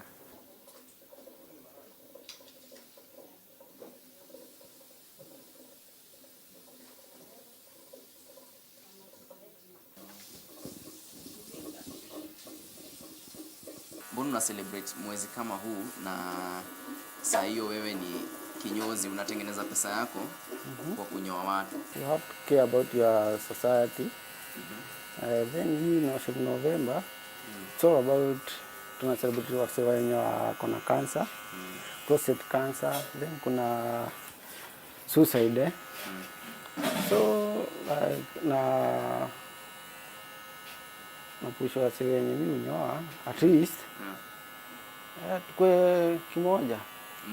Inaonyesha ideally mko kimoja. So in this month wewe unasema ni sawa nyinyi mnaweza kuja ni perhaps ni kupiga cut kama venye unapiga brand Mushiri cut. Lakini we all work together in terms of making a cancer awareness a big thing. Yeah. Na pia nimekuwa nikiona cancer awareness really pia ni story pia ya machali. Unajua watu wengi wanajua cancer yenye tu ni ya breast. Za ladies, female cancers maybe. Pia uambia wase kuna male cancers na ziko. How do you deal with customers wenye mnasumbuana na muda usiguze ndevu na ana ndevu ama nakuja usiguze ndevu hapa kwanza zimemea sana, unadilaje na mtu kama wewe? First of all, can't always lie. Mimi usema client first of all anafaa kuwin. Unafund venye amesema nisha unaweza mwambia hiyo si poa venye unataka kufanya, unaweza ifanya the way another way na ikuwe poa na ikuwe kitu. When we have this conversation ya No Shave November, kuna kitu kingine inaitwa vitu kama pressure, depression. Unaweza ambia nini wanaume hii town yani? Mtu anaona ni kama Juu pia lazima tuwa factor in, hata tukikumbuka hizo kansa zingine, let's also factor in hii kansa yenye wanaume wanajiekea, juu wengine ni kujiekea hiyo pressure. What do you think wase tunafaa tuongeleshe on about? Anything ikikuja about yenye nataka kupea pressure, initially unaichukulia venye iko. Usiende ati unatafuta solution bigi, yet unaweza ifanya ikue ndogo. Mimi nikiangalia naona ndio kuna watu wanajiekea pressure, mtu anaishi maisha yenye sio yake, si real, ana fake life. Ana fake life. Do you think kuna importance ya kuanza penye tu huko? Si lazima ukue kwa ofisi, ukue wapi, mali tu huko. Yeah. Sawa tu, ni sasa mimi nataka sasa tumalizie hii job. Naona iko BA, iko sawa.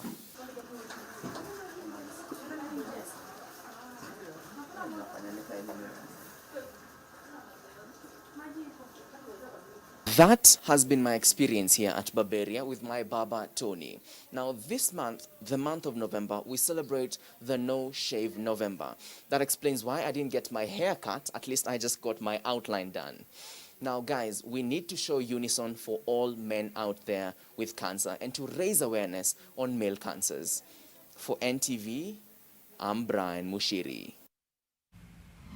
Thank you, Brian Mushiri, for that perspective on Movember or No Shave November. And we'll actually be talking to one of the barbers in that barbershop who is very passionate about enabling those who are less fortunate in society. And still on Movember, have you ever seen how beards grow? Well, this month is a month you will see a lot of them, but this is how it looks like when it is sped up. So it's the 1st of November and I'm not gonna shave for this entire month.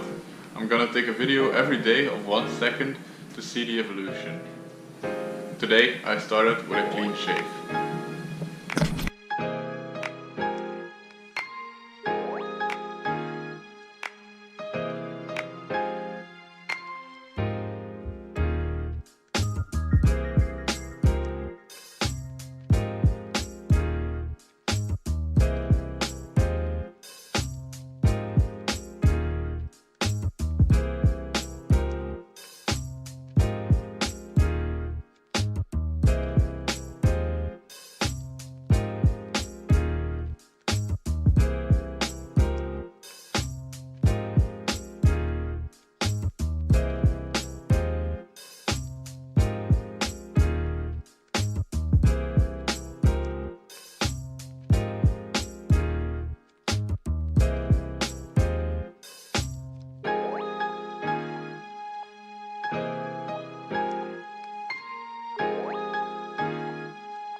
So this is the result after 30 days.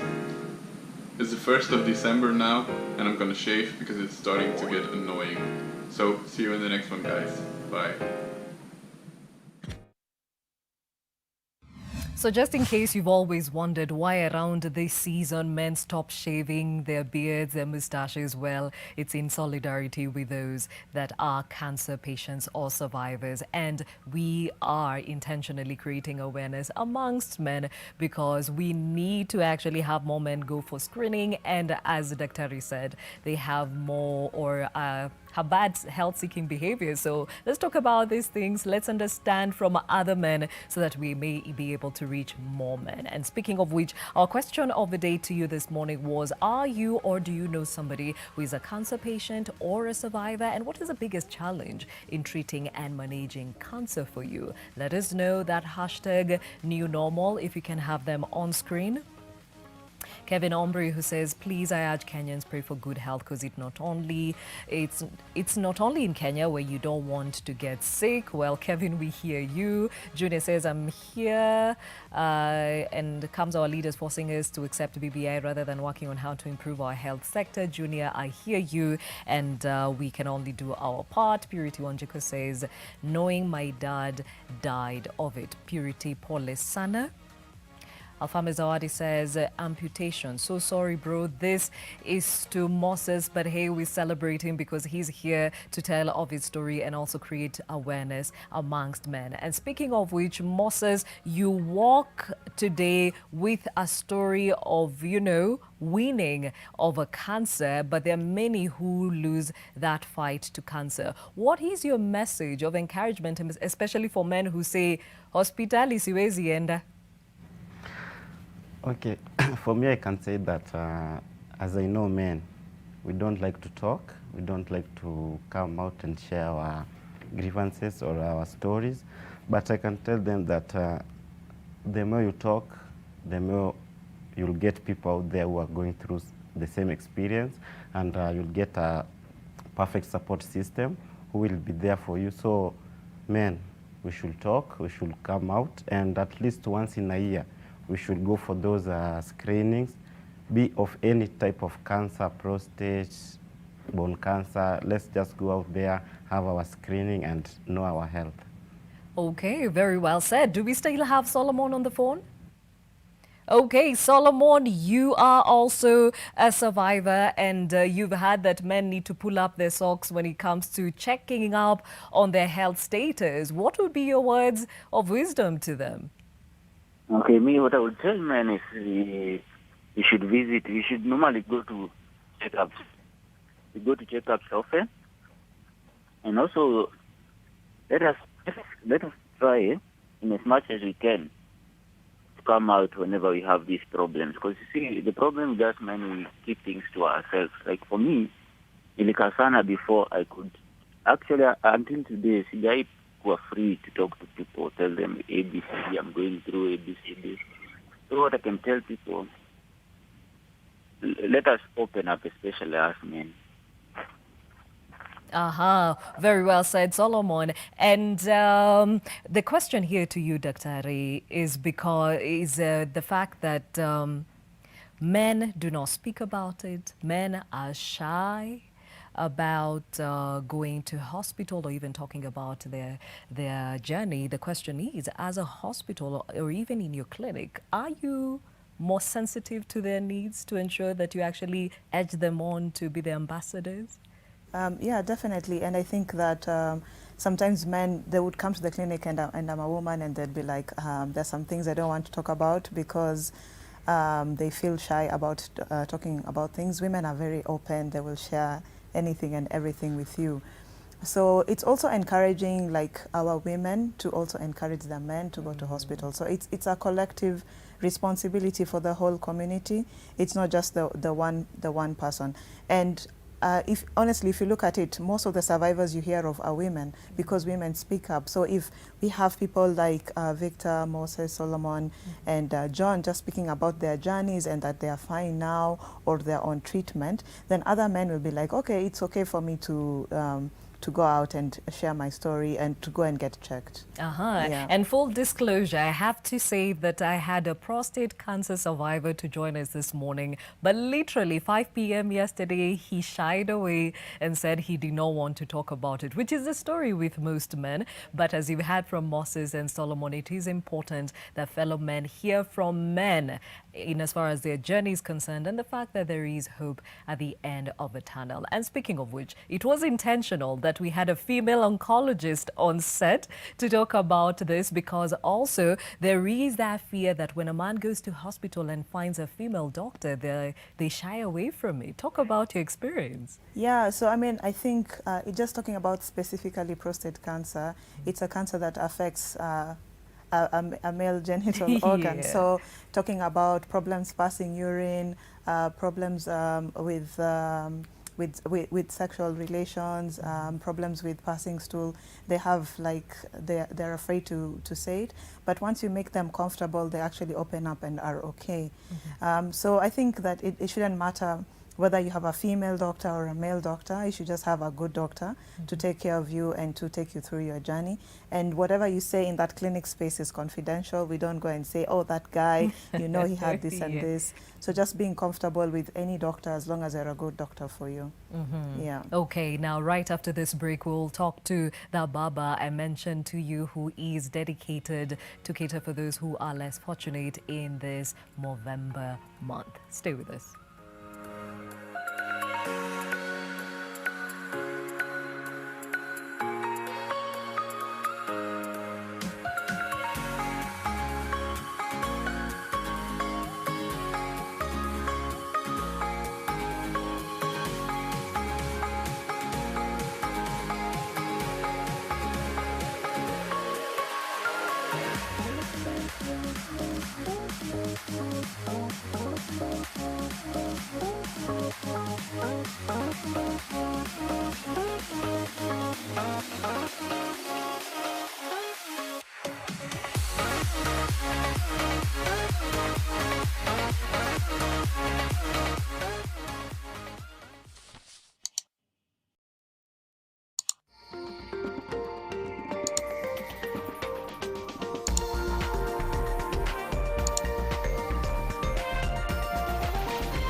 Jerusalema ikayalami ilondoloze uhambe nami. NTV brings you loads of exciting shows to keep the young ones busy as they learn. My name is Mary. What do you like to do, Mary? I like to dance with you. Let's dance! Kipi kikusi chako. Kipi tiku shiki. Kipi kikusi chacho. It's okay, you find a way, just use your brain. Cool. We may be young, but we are so strong. Tune in every weekday from 9 a.m. and Saturday from 7:30 a.m. We may be young, but we are so strong.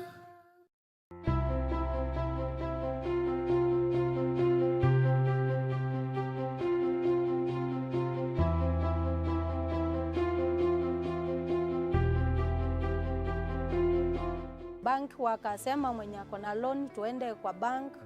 Mtu vile alikuwa amechukua loan yake kiwango yake akareduciwa. Sasa ingekuwa maisha ni ngumu kabisa. Sasa nimekuwa marafiki na Equity Bank kabisa. Oh my, oh my, oh my days. Life is wonderful. Life is wonderful. Life is wonderful. Life is wonderful. Never understood. Life can be this good.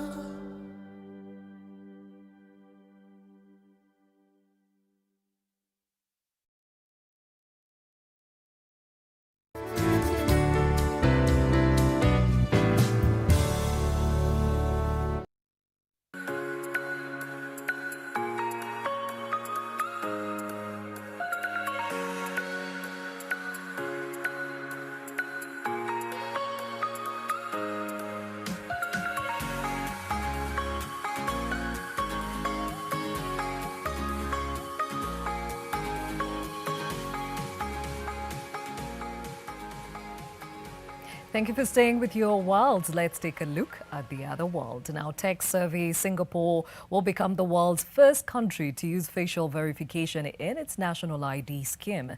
The system, which can be used on an app on mobile devices or a special kiosks, captures a series of photos of an individual's face in various lights and matches them with the data from government-issued IDs to verify the user's identity. We want to have assurance that the person behind the device is a real person. It's a person who he claimed who he is. And there's not an image or a video. It is different from face recognition, which is used, for example, in surveillance. All right? So the big difference between these two is that face verification is a intentional process. It requires the users to present themselves, okay, to provide consent. There are perhaps fewer concerns with the use of it for authentication. The technology is still far from benign. There's still concerns through the use of our faces to access key services. Biometric technology is kind of an intrusive technology which we know has certain sets of biases, which we know can have issues identifying people of color, can have issues with women, trans people, all these groups. We have to be very cautious about whether consent is genuinely, informed and freely given in these kind of contexts. Pick with the power imbalance between yourself and the government, but also between people and the institutions like the banks and others using this kind of technology. I think currently the government does use biometrics in many areas. For example, like at ICA, the borders. So I think they already have the data, and so far there's been no breach or whatsoever, so I'm fine with it.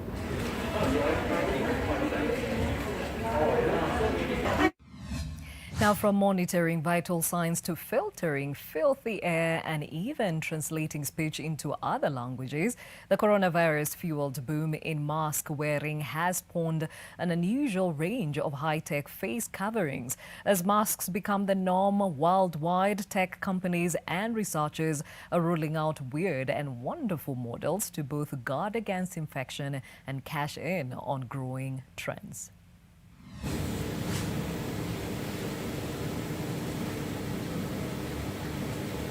Many of these frontline workers will be exposed to the patients when they are taking the vital signs. This poses a health risk to the patients, to the nurses, the frontline workers. And we wanted to think about a way to reduce such risk. We hope that this thing can be used as maybe a simple indicator of the early signs or danger signs of maybe an infection coming. And we will be able to warn the people to quickly go and see a doctor to get a swab done or to get their proper checks done.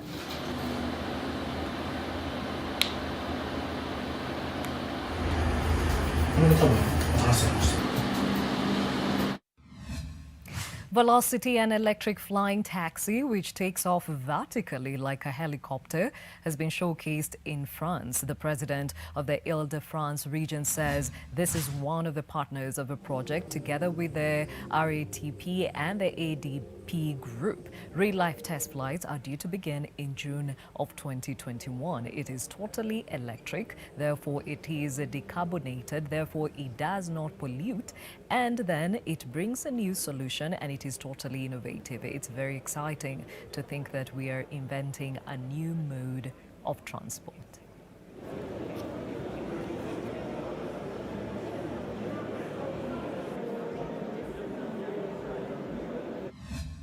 Well, the CEO of Argentine biotechnology company Bioceres praises the approval of genetically modified wheat for growth and consumption.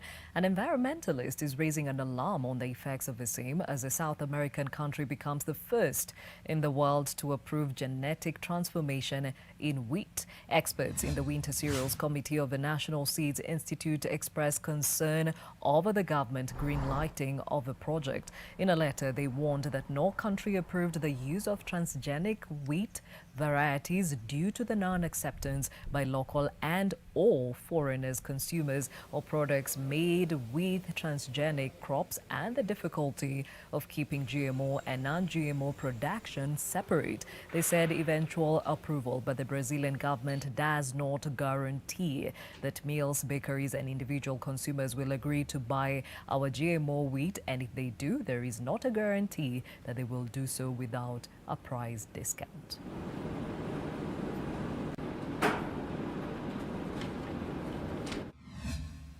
Architect Dragana Kojakic is making breathable houses out of mud in Mosori in Serbia, and for the past 10 years has been developing the Center for Earth Architecture, overcoming the challenges of being a woman in the predominantly male craft. She started organizing workshops attended primarily by women that she has since been teaching her earth building techniques. Dragana says earth as material is becoming more and more interesting. It was used a long time ago, but is now being used again as an answer to the climate changes. Now the idea is to work locally, and the earth has a great number of great positive characteristics, such as thermal regulation of the environment, then the excess moisture that is absorbed from the air, and so on.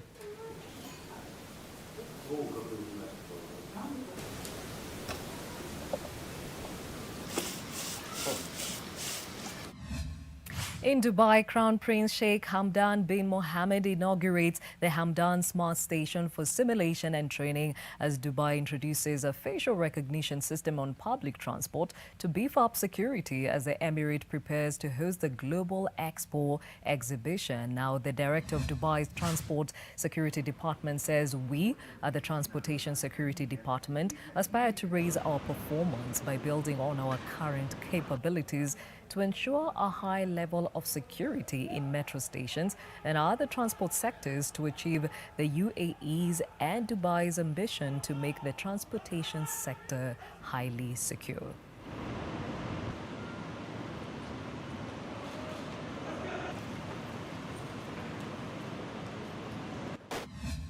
Away from that, people clean up the damaged dormitory of an education center in the Afghan capital Kabul. A suicide bomber struck nearby. Now, the attack is claimed by the extremist Islamic State, and at least 18 people were killed in that attack. A suicide bomber struck near an education center in the Afghan capital, and violence on the ground has spiked in recent weeks, despite the Taliban and the Afghan government holding peace talks in Qatar to end the country's grinding war. Now, the suicide attack, which also left 57 wounded, happened in the late afternoon at a center in the western district of Kabul, which offers training and higher education courses.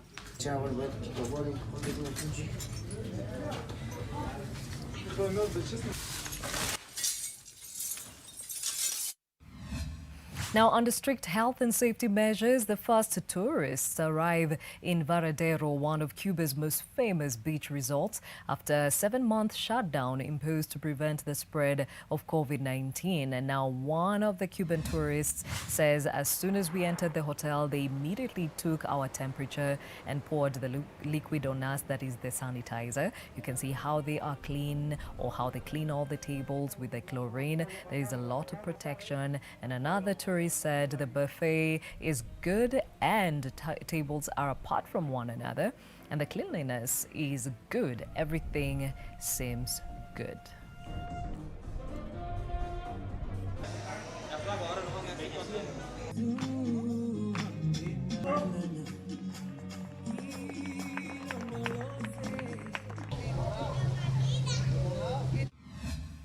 Cuba will approve in November its first ever legislation on animal well-being, a long-awaited decision for civil society. Animal defenders argue this will be a step towards modernity in an island where dog and cock fights, as well as religious sacrifices, remain common. In sharp contrast, at the Don Silva Salon in the Santa Fe neighborhood, Cocker Spaniel Doki yawns as his claws are filed before receiving a shampooing to remove itchy ticks. And on the next table, Chihuahua Luna jumps as a hairdryer is turned on to style her coat. It was one of the first canine beauty salons to open in Cuba in 2012 by owner Loretta Rivero, who is aged 50.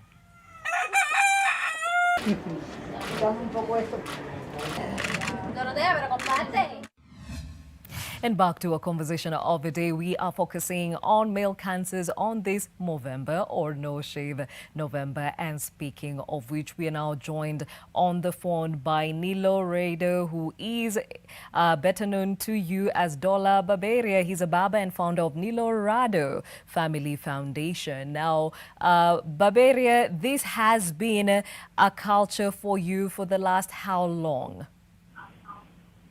Umekuwa ukifanya No Shave November campaign kwa muda upi?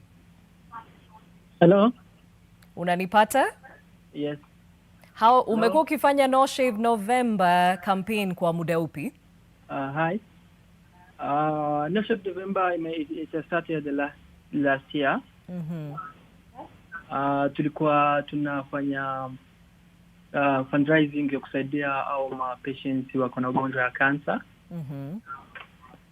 In order to kwa support kuwaonyesha bado ni bako na sisi basi poteze moyo.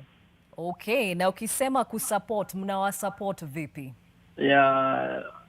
No Shave November it's a month ya kupunguza some services tunafanya in barber shop in order to support au watu wako na hiyo ugonjwa ya cancer. Tunatafuta some donation kuwapea. So mnawapatia chakula, mnawalipia hospitali ama? Wengi tunawapatia some gift as nguo, as some food, and na tukajaribu kuwafanyia hata na services tunafanyanga kwa barber shop as kushave, kwa share. Last time tulikuwa Dangote, tulikuwa tumefanya kwa Home of Aid for Age. Tumefanya hiyo kampeni ya No Shave November. Aha, na sasa hawa watu mnawapata vipi? Mnaenda kwenye mahospitali, mnaenda manyumbani ama vipi? Tunatafuta some places tunajua kuna watu wako na hiyo shida ya cancer, hiyo ugonjwa ya cancer. Then tukaconnect nao, then after tuka zile support tuko nazo tukawapea.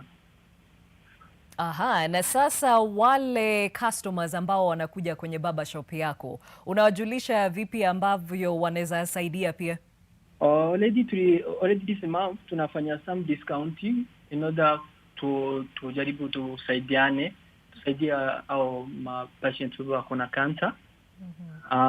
Tunapunguza some product, tukapunguza some service za barber shop, then tukafanya fundraising na all clients and with company tukatafuta zile support tumepata tukawapelekea au watu wako na hiyo ugonjwa wa cancer. Okay, na wakati mnafanya fundraising pia mnaongea wanaume kwa wanaume kuhusu cancer na umuhimu wa kwenda hospitali kufanya screening?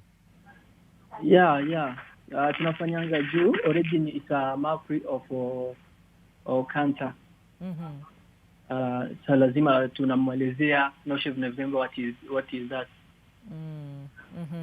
Okay, na sasa wewe kama Dola, ushawaipata yoyote kwenye familia ama mtu ambaye unajua kama rafiki ambaye amekuwa na cancer? Rafiki kwa familia sina, but rafiki najua kuna wenye wako na cancer, but unatry kumwambia it's a life goes on.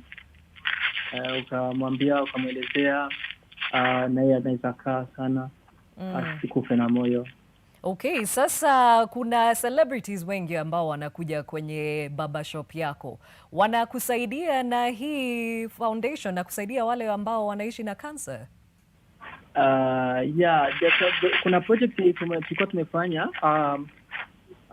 according to COVID-19 ya Nilo Rado Family. Hiyo Nilo Rado Family nimepata masponsor juu ile time kwa COVID-19 inaanza. Watu wengi sana walikuwa na some mask. Sasa tumetry kujaribu kufanya fundraising, tukapeana hizo maski kwa maslums like Madale, Huruma, at your bank and some part of Isili. Kuna maserebu wengi wamenisupport like Huda amenisupport 1000 mask and nashukuru sana. Boniface Mangi na yeye support already alikuwa on field. Guardian Angel. Kuna my bosses Dr. Mary and Bwana Otiene support as gift na pia. Watu wengine ni all clients from Barbaria. Wametry kutusupport. Na sasa mimi kama mtu wa kawaida Nilorado, ningetaka kuja hapo nikusaidie pia na hii fundraising. Nitakupata vipi? Venye ukikam niko Barbaria Reuters Street, Pension Towers. Niko Pension Towers, Reuters Street. Ukikam tunakuelezea No Shave November, the purpose of No Shave November, then after tukakuelezea kama uko na support, tunaweza fanya your fundraising, then tukatake some days tukaenda ku support au watu wako na hiyo ugonjwa wa cancer. Okay, now Barbaria, even as we continue to create awareness, ungetaka kuambia wanaume wenzako vipi kuhusu kwenda hospitali na pia kufanya screening? Yeah. Kenye naweza waambia lazima hii maisha lazima tujipange, tujue venye tuko sahi. Unavaa uende hospitali upime uone hali yako ikoaje. Itakusaidia sana. Sasa kenye nawaambia hii No Shave November tunaweza fanya some connection with the hospital. Tukakuwa tuna direct watu hospitali wataenda. Thank you so much. You've been speaking to Nilorado, aka Dola Barbaria. He's a barber and founder of Nilorado Family Foundation, who have been behind the No Shave November, at least here in Nairobi. He's been very passionate about it in ensuring that he supports the less fortunate, especially those that are faced with cancer, and also passing on the message to fellow men on the importance of actually going for screening and taking your own health in your own hands. Now, even as we put this conversation to bed, I'll start off with you, Moses. In your journey and your experience with bone cancer, what would be your parting shot to other men and as a country at large? Okay, before I get to a question, first I'd like to say, as you all know, cancer is a non-communicable disease, and there's a way these diseases are connected. So when you get cancer, you're likely to get maybe another NCD. So as we focus on cancer, I'd like to tell people that we should not forget about other non-communicable diseases, because there is no need of me treating cancer and tomorrow I end up with diabetes or hypertension or stroke. So we should focus on all these NCDs, and that's why we have an umbrella body called Non-Communicable Disease Alliance of Kenya. So you can just visit them and they can direct you on which support group you can join and how to get help. And also one day I would like to come to this show, not as a cancer survivor, yes, but as an oncologist or a doctor. So my dream is just one day to go back to school and pursue that course in medicine. And now to your question about men, I can tell them that even me, I was not free to talk. There's a point where I reached and I chose death over life at first, because I was afraid, like, how will people see me? I'm still young. I still have a lot ahead of me. I have to date. I have to get married, job. So I was afraid, and I thought that this money that I'm going to use for treatment, why can't they just buy a coffin so that at least I can go in peace? But it reached a point my mom talked to me, and I came to realize now the importance of life. And maybe that's why today I'm here, giving hope to someone out there. And I like to tell them that no matter what you're going through, just reach out to someone, talk to them. You will find a support system out there that is willing to have you and you can share your story with them, and at least from there you can see the purpose and need of life. Thank you, Moses, for that. And over to Solomon, who is joining us on phone. What's your parting shot? Okay, my parting shot would be, I would urge men to come out and go for tests, because one thing, cancer is not a death sentence, and with the advance in technology, people are getting killed. So you come out, stand at find a test, and life will go back to normal. Thank you, Solomon, for joining us and sharing your journey as well. And of course, Dr. Sitner, it has been quite an experience, I can imagine, dealing with men because of either cultural or traditional outlook on how men should perceive their health status. What is your word of encouragement to the men and society at large? Yeah, I think we should all take individual responsibility for our health and not be shy. There's nothing that doctors have not seen or not heard, so don't be afraid to come. And if you come, we are going to keep everything you tell us confidential. So there is no reason to be afraid to seek health. But I think for me, the important message is that there is hope in everything. There is hope in having a cancer diagnosis. Even if it is an advanced disease, there's always something that someone can do.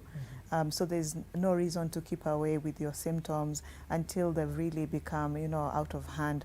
So if you have symptoms that are persisting, go to your doctor. If you're in this age for screening, go for screening, because screening means that we will get your disease early and it will be treatable and curable. But even if your disease is advanced, there's no reason to lose hope. Okay, very well said. Dr. Sitner, who was joining us, she is Dr. Sitner Mwanzi, an oncologist from the Aga Khan University Hospital. Solomon Joroge joining us on phone, who is a breast cancer survivor. We're also joined by Moses Sotino in the other studio. He's a bone cancer survivor. And of course, also on phone was Nilo Rado, aka Dola Barberia, who is pushing that hashtag No Shave November, even as we dedicate the month to men's health. Thank you all for joining us on this conversation. Now, tomorrow we focus on marriage and dating among persons living with disability. Ever wondered how the world perceives those living with disability when it comes to these social issues, or how they experience societal norms or expectations on the same? Well, we find out from 7 a.m. See you then.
I help women find independence by training them in fish farming. It's tough on my back, joints, and can cause headaches.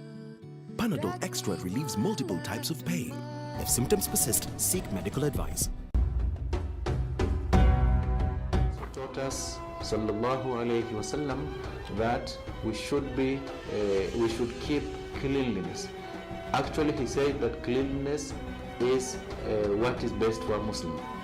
And from him, Prophet Muhammad sallallahu alaihi wasallam, hand washing, which is part of cleanliness, hand washing, that we wash our hands, we wash our faces, we wash every time with soap. This is part of what the Prophet sallallahu alaihi wasallam taught us.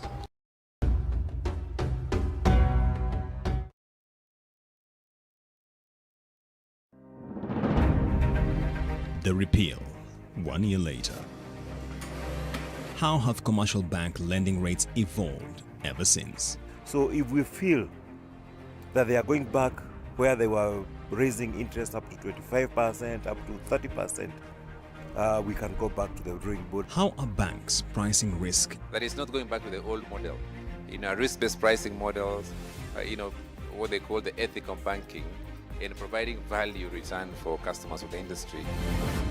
In the next edition of Business Redefined, we host the Chief Executive Officer of the Kenya Bankers Association to unpack the state of the banking sector. Akili, akili, akili, akili. Will you wash your hands with me? I want to wash my hands with you. Come on, I will show you what to do. Wash your hands in clean water. Wash your hands, wet them with the water. Wash your hands, now add some soap. Scrub your hands in the soap and water. Scrub above and below between the fingers too. Scrub under your nails and scrub a dub-a-doo. Rinse your hands in water. Rinse them clean, rinse away the soap. Dry your hands and go. Akili, why do we wash our hands? To wash away the germs. Akili, what are germs? They're like tiny little bugs on your hands and they can make you sick. But I don't see any germs on my hand. That's because they're so tiny that you can't even see them. Oh wow! I want to wash the germs away. Will you wash your hands with me, Akili? Of course!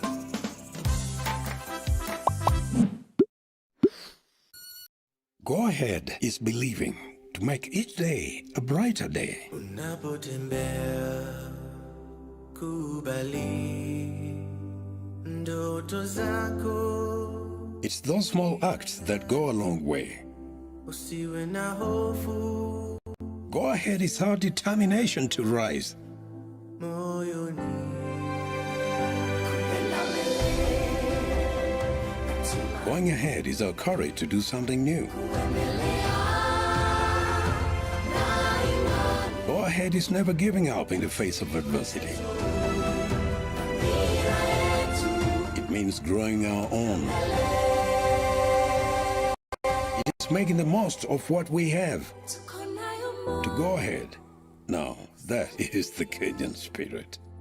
Kuenda mbele ni roho ya Kenya. Sumo Premium Candles. It is made of pure, fully refined paraffin wax. It doesn't have smoke. It has long burning hours. It is non-drip. It doesn't smell. Always smile and walk with Sumo Candle from Rock Industries Limited. For inquiries, visit our offices at Ndume Road off Lungalunga Road behind Carton Manufacturers near Sinai Stage. You can also talk to us through 0722 575 619.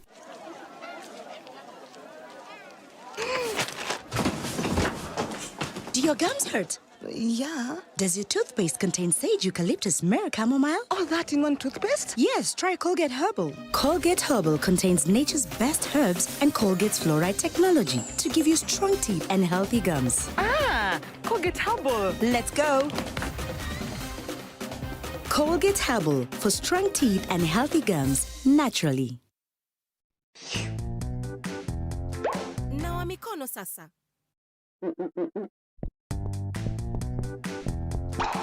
Nawa mikono sasa.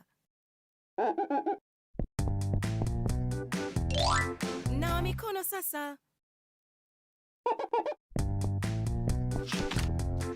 Nawa mikono sasa. Unawajua mikono ni mojawapo ya njia bora zaidi ya kukukinga dhidi ya magonjwa na ya kukufanya uwe na afya kwa mwaka mzima.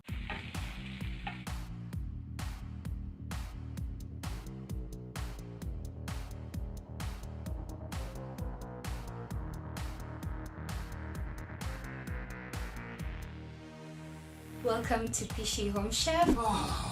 Just perfect. We're gonna be cooking breakfast. Making chicken shikaki, carbonara. And I'm so happy to be on this show. Most people think I can't cook again. I forgot onions.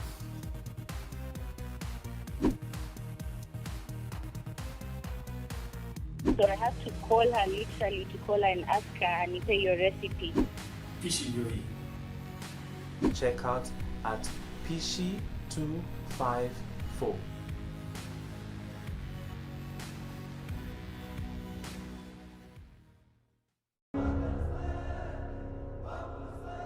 We are Nation, Africa's independent media brand. We are committed to empowering all Africans, from the young to the old, from the curious to the educated, and from the heart of the cities to the rural areas. We are Nation. Join us, because if you want to get far, you do it together. Nation. Empower Africa.